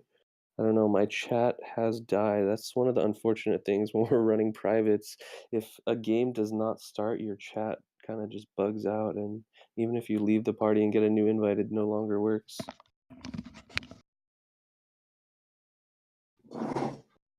Okay, no, no problem. I'm just curious. I can't tell if there's like they're waiting for someone who's AFK. Oh, okay, no worries. Like, just as long as we know. So it does sound like somebody's AFK, so we'll just be here chatting for a little bit. How did you like that game? Are you still muted for the stream? I think Imperium's having some technical No, difficulty. I'm Oh no. I'm back. I'm back, guys. I'm back, babies. I Hey. had to get some water because my throat, my body, my heart, they're being pushed to the limits as these teams are also. And just talk about push to the limits. This next team that are going to be facing Valkyrie have some very strong players on their team. You have Gildrag, Bullseye, Mr. Nice Guy, Kira Go, and Homegrown. I have played with and against Gilrag a couple of times, as I have Mr. Nice Guy and Bullseye. They are very strong players, and I know they have a lot of experience in Vainglory. Yeah, it's gonna be really exciting here to see what kind of strategy. I think whether it's I haven't seen any teams do more of a push comp with that saw, so it'll be interesting to see if that does manage to come out. But no, we are gonna get into this last game now. Draft is just starting now, or sorry, the picking phase. So within the next 2 minutes, we'll be jumping back onto the rise and and analyzing these picks here shortly. Yeah, it is. It is always. It's kind of something different to have a black screen in front of it because Yeah. it's kind of like it's just kind of like building up the tension. Yeah, because we will eventually get to talk about the picks coming out in between the two teams, but having that black screen, it's kind of like Do do do do do do. do. But so it's kind of like it's just really good as far as building up the tension. I'm really expecting some strong picks to come out. You mentioned Saw. Yes, Saw is definitely a hero I feel could well be picked coming out from either side of the two teams. Preferably, I'd say Promise Defiance because that Saw will possibly be able to shut down Valkyrie in one of the lanes and cause just kind of the stalling effect, and then maybe kind of like push Valkyrie back, force him to kind of play a more passive early game to try and build into the late game. But time will tell, Sub the base. Yeah, that'll be interesting to see if the saw does manage to come out. What I was gonna say is it'll be really interesting to see how many bans are even available once it comes out for 5v5 mode. Because you've got to imagine it's gonna be at least more than one ban. But just like we were thinking about, it does look like Saw's gonna come out here, played by Mr. Nice Guy. So what? That's what I love to hear. Followed with uh, uh sorry, a Scarf, Celeste, Koshka, and Grace. So I do like the triple range with a strong melee and a strong support. And then on the side of Valkyrie, you've Arden, Jewel, Glaive, Taka, I said Taka, and I said it was going to come out from Flourish. So two of these picks that we got pretty much correct for this last game. It's absolutely fantastic. Guys, in the chat, get your hype in there for who you want to see win. If you want to see Valkyrie, put hashtag Valkyrie. If you want to see Promise Defiance win, put hashtag Defiance. I want to see out for you guys who you are supporting. Valkyrie have done so well to get past these first 3 games and try to take this King of the Hill event. Yeah, it's going to be really, really rough time here for Valkyrie in this last game. The buff did have to go, it looks like, so Chris is coming in, subbing in for him. But also, the reason why the pressure is just going to be so immense is POD here has completely built a lineup for melting these towers. They have this Saw, they have the early presence that Kosh is going to have, and then they have kind of 2 roamers with this Goldrag playing Grace here. He's going to have the heal to throw up, along with just insane burst damage, assuming he goes for either a Spell Sword and a Sorrow Blade, or just along with the Tension Bow is what I normally like to see on this weapon Grace. Exactly. So it's just going to be really interesting what is going to happen. Piggy on this Varia, that is one hero that we haven't quite seen that much since she did get nerfed quite strongly in the previous patch. I like that Kirigao is on the Scarf. Scarf is a hero that I really feel is going to come back into the meta. However, we're talking about this push. Look at Carnegie and Flourisho in this bottom lane. Flourisho just being a menace, getting those rotations, causing Goldrag to have to go under third as Carnegie is going to look to apply this pressure. And then look in the top lane, sap the base. We are seeing a couple of heroes holding their own. Melina is being pushed with Kreese as Mr. Nice Guy is really pushing third, with Homegrowns looking to support Mr. Nice Guy really strongly with that crystal power buff. We are going to want to see maybe somebody like Buff or Flourisho go up to the top lane to try and support Kreese and Melina. Melina is just using that Vanguard, just trying to keep Kreese alive as that turret is being pushed away and chunked down, and the suppressing fire does help to secure the first blood over to Promise Defiance. And just right after, it looks like Glaive was having an intense 1v1 here with this weapon Grace, but a well-timed Holy Nova is going to seal the deal, and Grace does pick up that trade kill, or that second kill here for POD here, giving them the exact kind of lead they need here. Saw, though, standing his ground, just going to be baiting it out for this Koshka, perhaps. Taka just getting away with a sliver of health. That green contract and healing from Melina actually doing a huge amount of work there. Looks like Catherine's rotating up now, knowing that Flask is unavailable here for Mr. Nice Guy playing the Saw. Just going to hold the lane out here and freeze it. Make sure Saw doesn't lose out on any farm. Exactly, and this is really strong stuff. You know, Promise Defiance, they are taking it to Valkyrie. This is going to be the strongest test so far for Valkyrie. Carnegie is just doing his best to hold his own. It looks like it is a weapon power Grace on the side of Goldrag. Bullseye is playing that support role, has yet to get fat. We're only 3.5, nearly 4 minutes into this game. Flourisho is looking to take the weapon power tree. Doesn't quite take the healing train away from Goldrag. Goldrag does take us. That's good stuff coming out from it as Piggy's being put under pressure by Scarf in mid-game. Then as we look to go to top lane, Mr. Nice Guy and Bullseye are just holding their own really strongly. Nothing much that really Kreese and Melina can do. The turret is still up though on the top lane, so that's good. The longer they can hold out, the longer they can keep that top lane turret alive, the better it is for Valkyrie coming into the mid and late game. As it is pushed on their side, the minions are doing that chunk damage, as it is down to nearly below half health. Swap the base. Do you expect that turret to go down in the next minute? Yeah, I think it's honestly a win in my book that Valkyrie has kept this tower alive this long, considering it's just been a permanent 2v2 here. And Saw versus these melee heroes early on just puts out so much pressure. It's just a fantastic job here by Valkyrie, even keeping this tower alive. Jewel, though, looking to pick up that healer before he can get back to the lane, but he's just taking so much damage. Did manage to get rooted up, but that green contract proc will top him off. But meanwhile, Saw just finishes that tower without any contestation, essentially. It's to be expected as we do see Flourish is now rotating up to jungle. Oh, that vision coming out from Bullseye.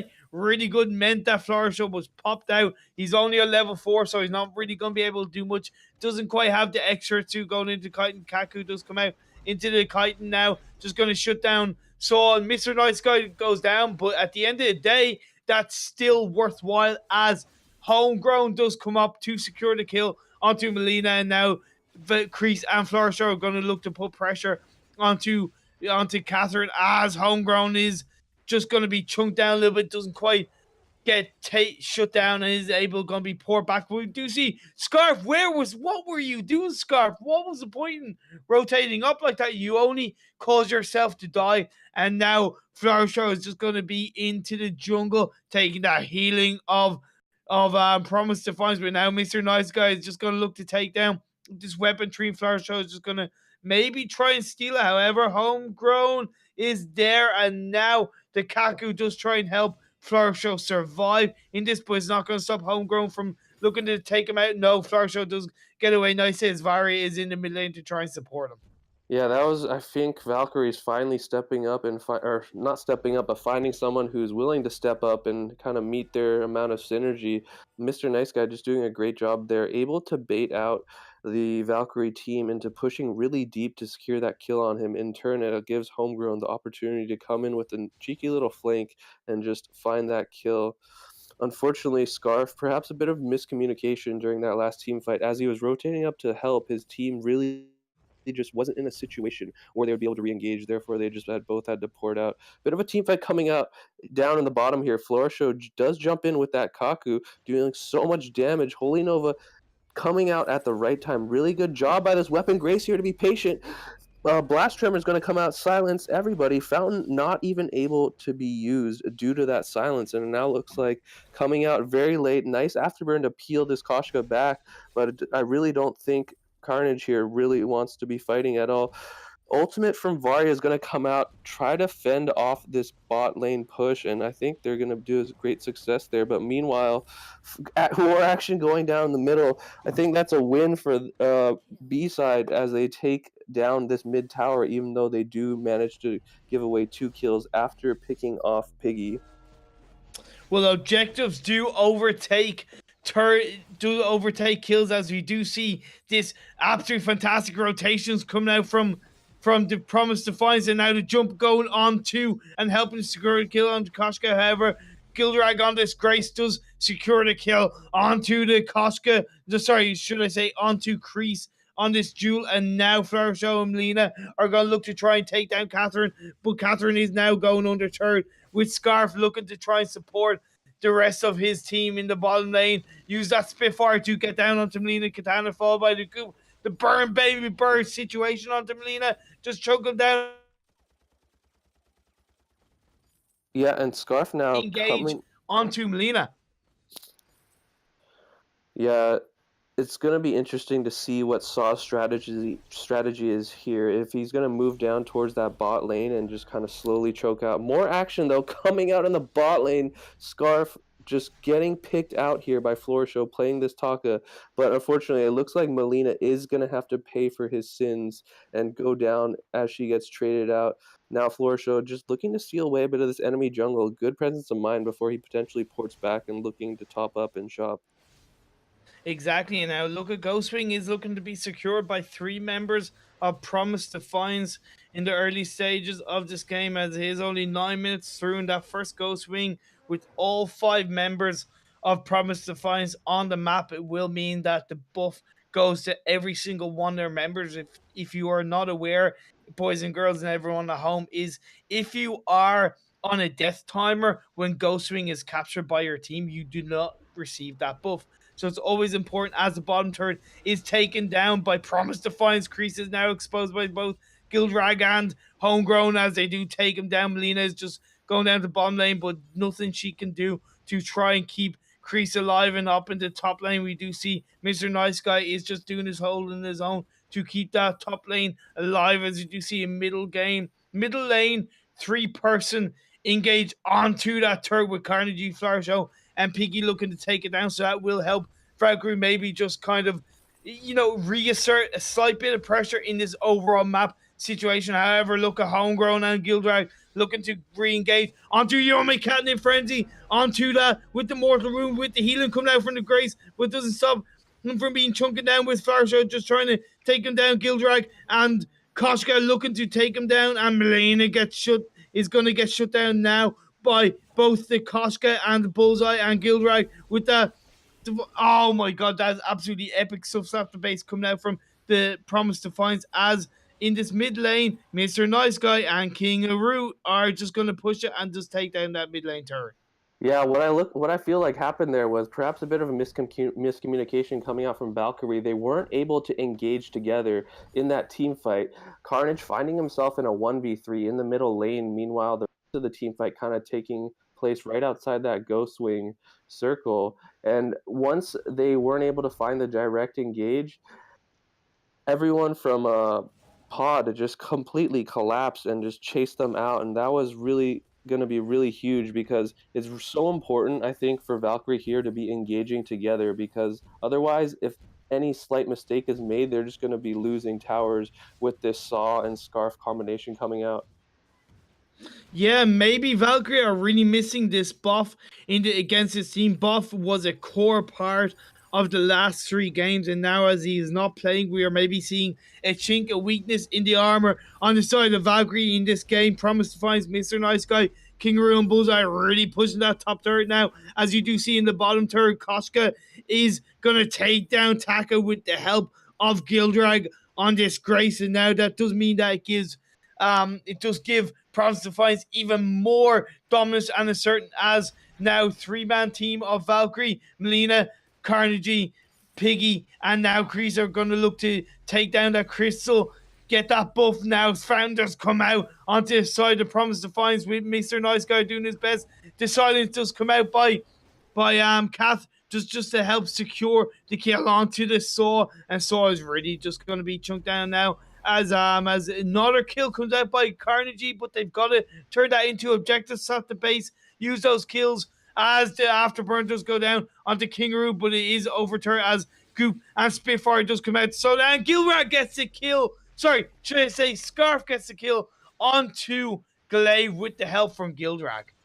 Yeah, just really amazing stuff. Good presence of mind there by Pod to just kind of fall back. Scarf was rotating up to join that team fight late, but knowing that his teammates had made the call out that we're too far gone, you won't be able to save us, he does rotate back down and find a favorable engage along with his reinforcements, and now it looks like they're going to be grouping up to try and finish off this top lane. But with everybody from Valkyrie back up in less than 10 seconds, surely they'll be looking for another objective elsewhere. Meanwhile, Koshka, it looks like he's just trying to steal away this gold treant. He does pop the Yummy Catnip Frenzy. I couldn't even tell who managed to get that treant, but it looks like Koshka just wants more. He notices that Glaive has no damage, and he just melts him so quickly. That's a fantastic play here, coming out by Homegrown, knowing what his hero is capable of. Now it looks like the cavalry is here. So much damage coming out from that weapon Grace, and now Taka here jumping back in. Fountain does come out.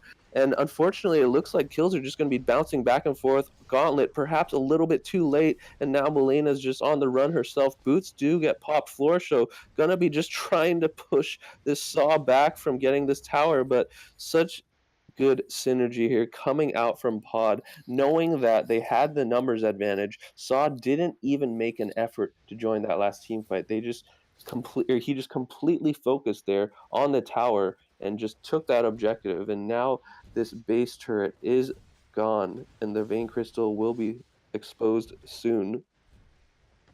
Not quite. Hold your horses as the silence does come out from Bullseye, just try and protect himself, but now Scarf is exposed. Double kill coming out from Flower Show as that CP Taka is starting to come into his own with the Aftershock and Broken Myth as he does go on to Catherine now, but he is going to be shut down by the Koshka homegrown playing Yumi Catnip friendly onto the Scar onto Koshka, and Koshka is now going to be shut down by Glaive, and now Bullseye is now going to be shut down possibly by Piggy. Oh no! Kreese with the big red button does not connect, and now we see Gildrag on this Grace shutting down Carnegie on this Glaive, pulling out a cheeky emo taunt as he does go into Bush to try and save himself. Melina doesn't quite catch him out. Mr. Nice Guy holding his own. Oh, Varia securing the kill onto Saw, but Saw did take down Kreese before it could do any more damage.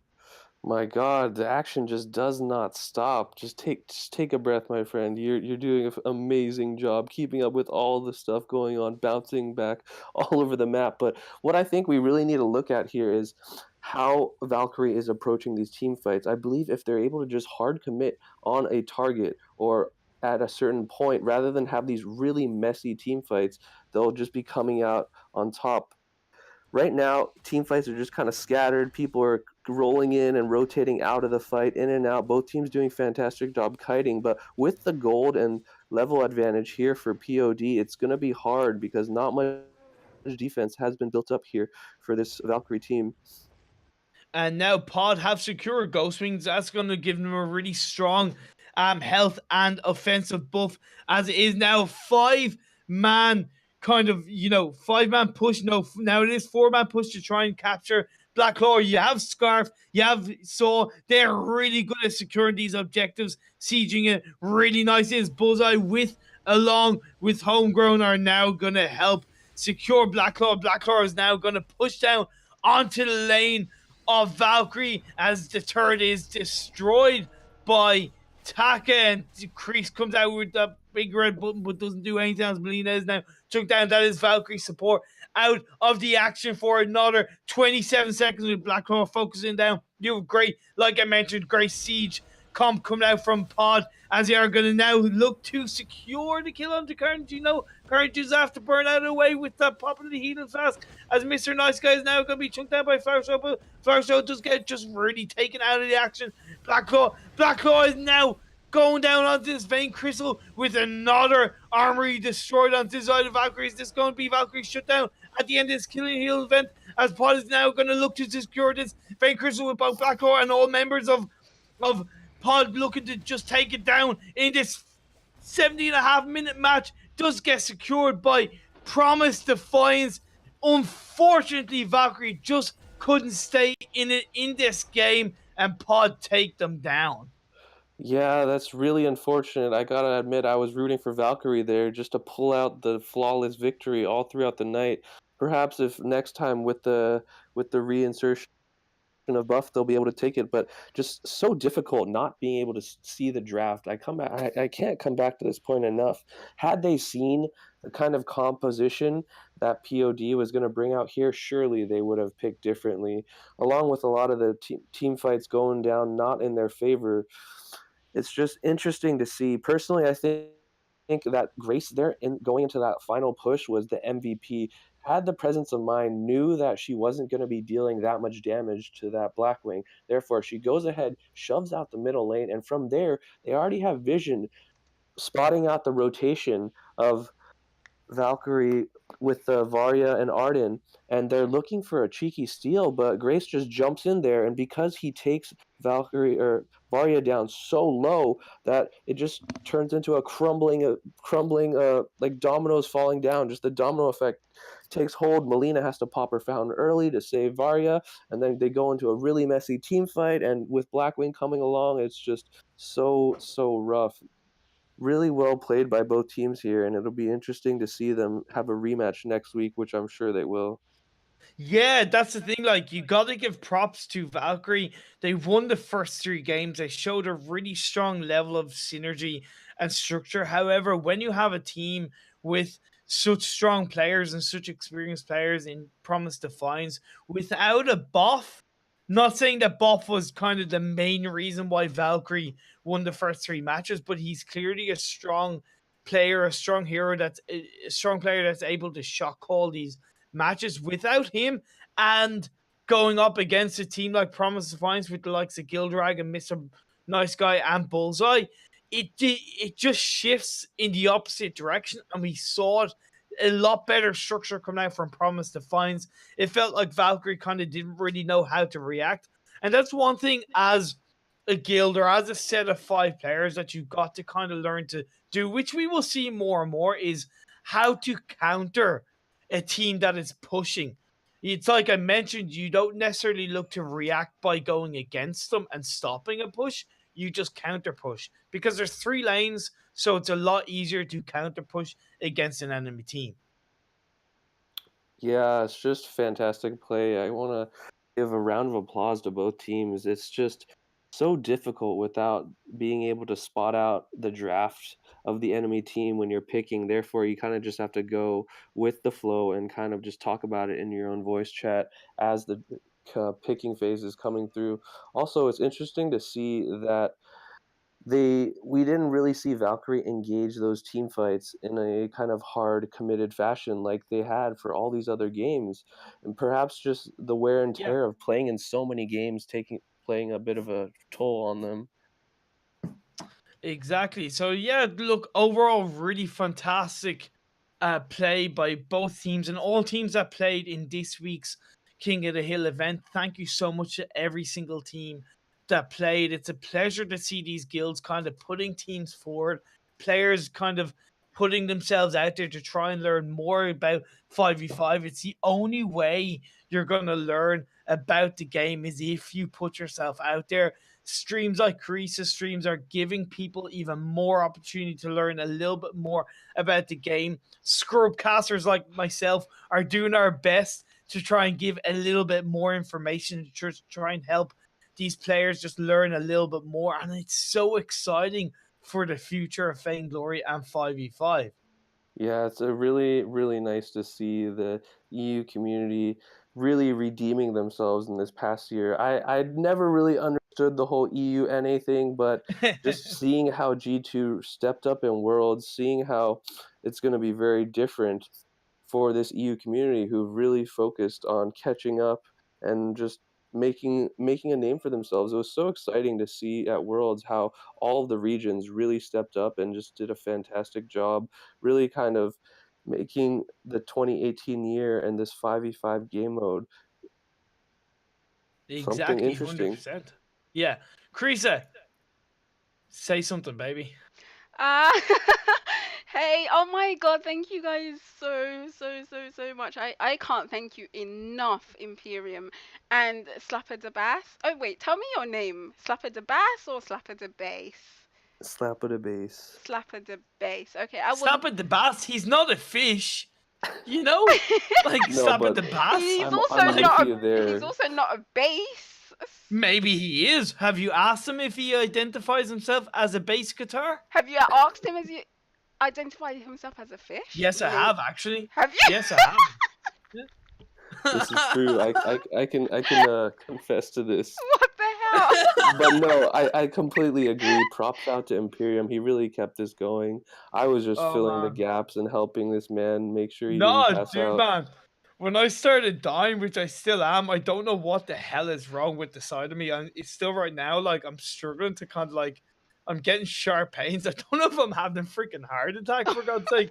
Don't But, say that. Oh my like, gosh. I know, but it's kind of like, I don't know what's wrong. Like, but I'll probably just take a break or something like that and maybe go for a nap, have a rest, have a bit of food. But, Do you know yeah, what I like, want when to I- say?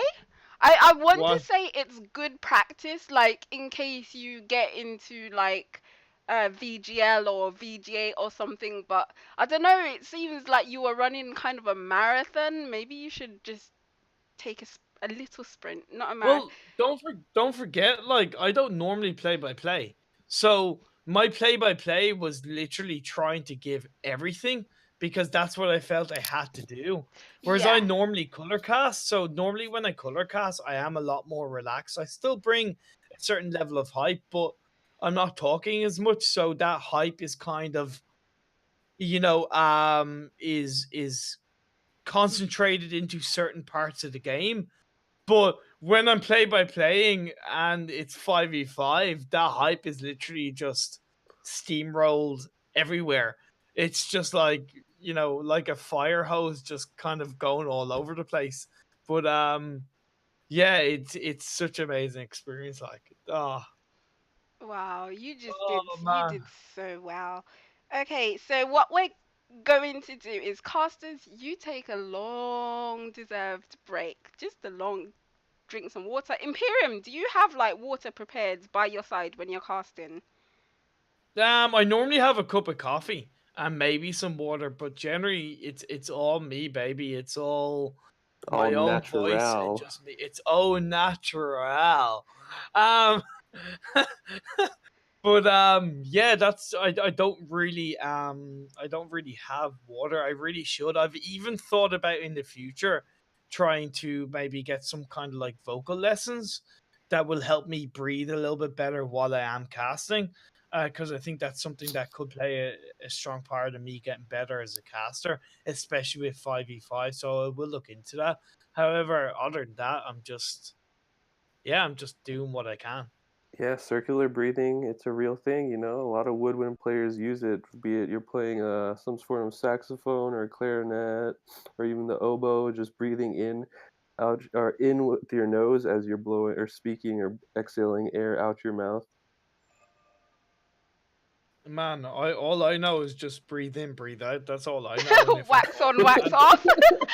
wax on, wax off, breathe in, breathe out, in and out, up and down. You know, I'm a very linear person at times. You know, um, but yeah, look, I'm gonna have to bow out for now on VC and just say thank you so much, Creasa, for giving me a chance. It's such a pleasure. Thank you, Slap the Bass, for kind of joining me. Your casting was OP, dude. Really, Oh man. no, it's much worse than yours, but no, it's always fun. I'm had a few too many drinks and just stuffed full of food. Probably not the best. I was fumbling with my words as you could hear, but Hey no, man, it's always fun. sometimes a drink can help you loosen up a little bit and make you better. So don't knock it till you try it. I might even try it myself. Um, but on that note, yeah, I'm just gonna bow out and thank you so much, Creasa. Thank you so much again, Imperium. And anytime you're off, feel free to drop by and cast more and almost have heart attacks. I Have a will nice speak to you rest. all later. Okay, bye bye. Okay, so what we're gonna do? Slap of the Bass. You're not gonna cast, are you?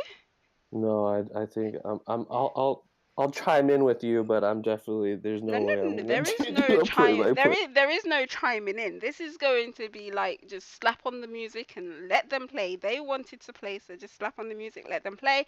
You guys just enjoy the gameplay, and I'll try and manage the camera. Do you want to spectate? Yeah, sure, I'll be here. I'm just gonna go grab some water real quick as they get into this draft. It looks like soon. What is wrong with this team, though? Okay, we got one. I don't know who King Paprika is. I just invited people. I'm sorry. Okay, so this is Royal Roses. They were the sub team, and because they were all on standby for so long, they wanted to play. So let's just give them a chance to play a game against Promise Defiance. And I'm just going to slap on some music. You guys enjoy the gameplay. Don't go anywhere. Just watch them. Let's see who wins, Promise Defiance or Royal Roses. Let's go.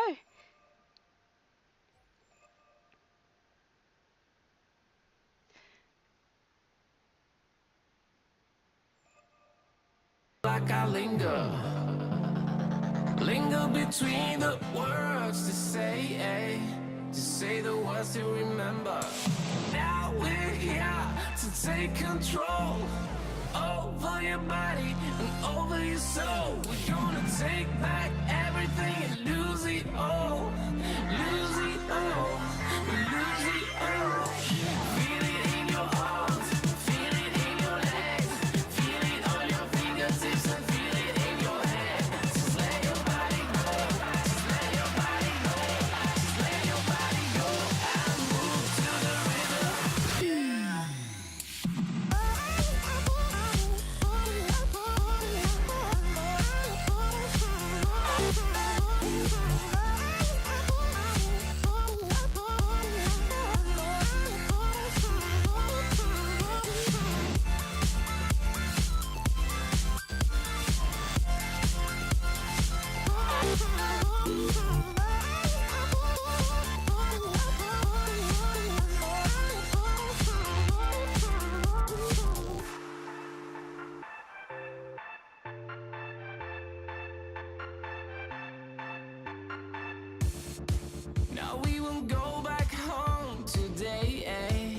until the very last hour.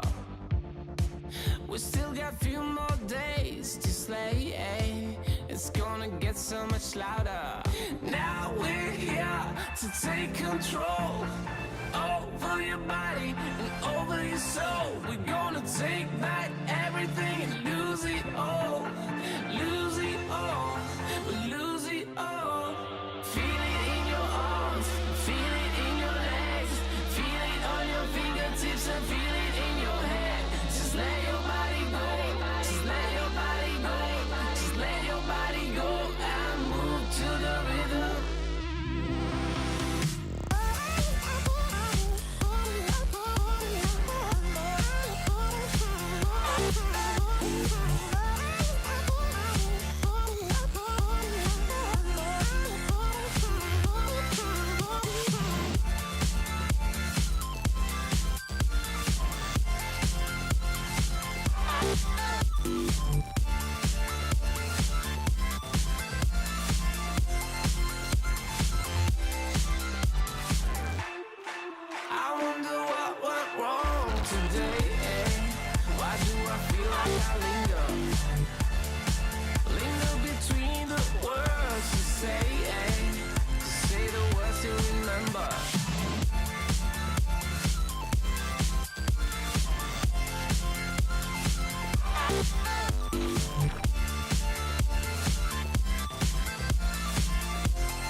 voice in my head.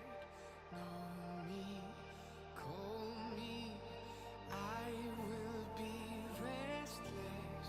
Somehow they chose me. This is my nightlife. Wanna be high life. I feel so reckless. Calling them all night. I'm calling, I'm calling. I'm calling, I'm calling. It's the freedom I shouldn't have, with the people I shouldn't know. I might as well let it still out that. It's the only thing that I fucking do. Like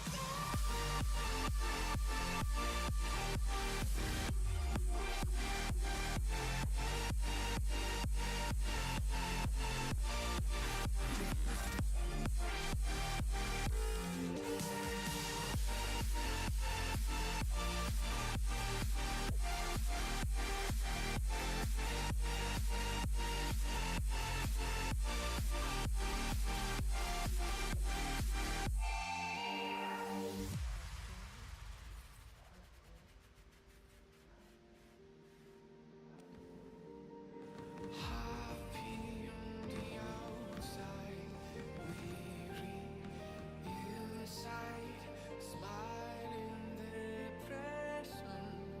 They think I'm alright. I'm calling, I'm calling. I'm calling, I'm calling. It's a freedom I shouldn't have, with the people I shouldn't know. I might as well let it still out that. It's the only thing that I fucking do.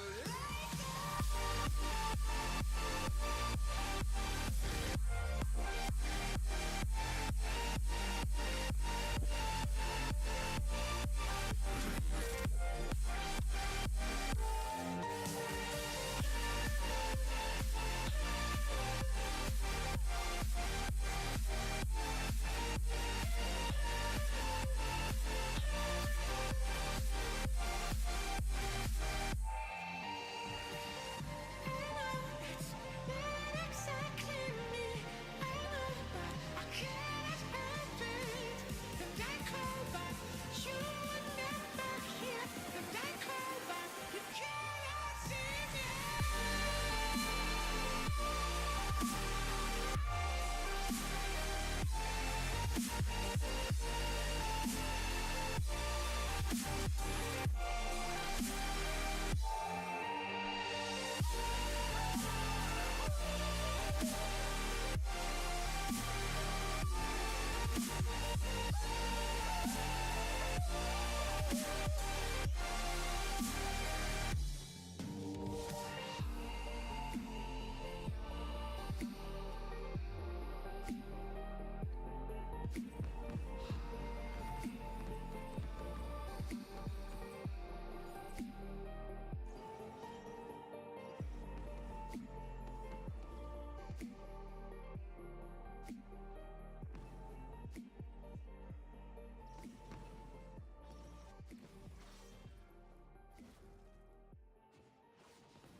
was a pretty dominating game coming out of Promise Defiance. I'm looking forward to next week. Oh my gosh. Yep, 16-minute and 39 seconds game. That was pretty quick and that was pretty dominating. So we had CP Voxes on both sides. Yeah, a Ringo, oh, double tyrants and a spell sword build, nice. I wasn't really paying attention to the builds since I was just operating the camera. And I see that the Batiste went for a Shatterglass instead of a Dragon's Eye, which is quite popular these days. But I guess it still works, it still works. I can't wait for Promise Defiance to play again next week. And I think I'm going to pit them against Valkyrie first. Just so we don't have the comments where it's like Valkyrie played all the games and they were tired. They were tired, that's why they didn't win. So next week, I'm going to go with Valkyrie and Promise Defiance first, just so they're coming out fresh, out the block, and then we'll see who will win. And after that, we'll see who else. There are a few new guilds. If you guys have any guilds, what am I typing? King, right? Okay, so if you guys are a part of any guilds that want to take part, then contact me and make sure they sign up. Go to your guild leader and say, listen, look, there are these guild wars going on Friday nights and I want to take part. Okay? So just go tell your guild leaders and let them sign up the guild and you guys come and play. I mean, it doesn't, most of the players are like VG and stuff like that, but it doesn't matter. It really doesn't matter. Any tier are welcome. It's just for practice and fun and stuff like that. So if you're in a guild, just come at me. Hit me up, hit me up. So I'm going to host someone and I'm going to get going. Thank you guys all so much. Let me type this, host. Okay, so thank you guys all so much for coming, staying, watching, liking, following. Wait, what's going on? What is going on is we are done. We are finished. That was the last fun game of the night and let me just run this. So guild wars for EU guilds. So if you're in an EU guild and you want to take part, just sign up your guild, talk to your guild leader. I don't even know if you need a guild leader as long as you can organize for 5 people to get online and play. All right, thank you guys all so much for coming. Thanks Ant for modding and Tian. I don't know how to pronounce your name. I'm going to say Tian Strauss. Thank you for agreeing to be my new mod. I know you're going to do awesome. Yes, EU. All right, guys, thank you so much, and I shall see you later. Bye-bye.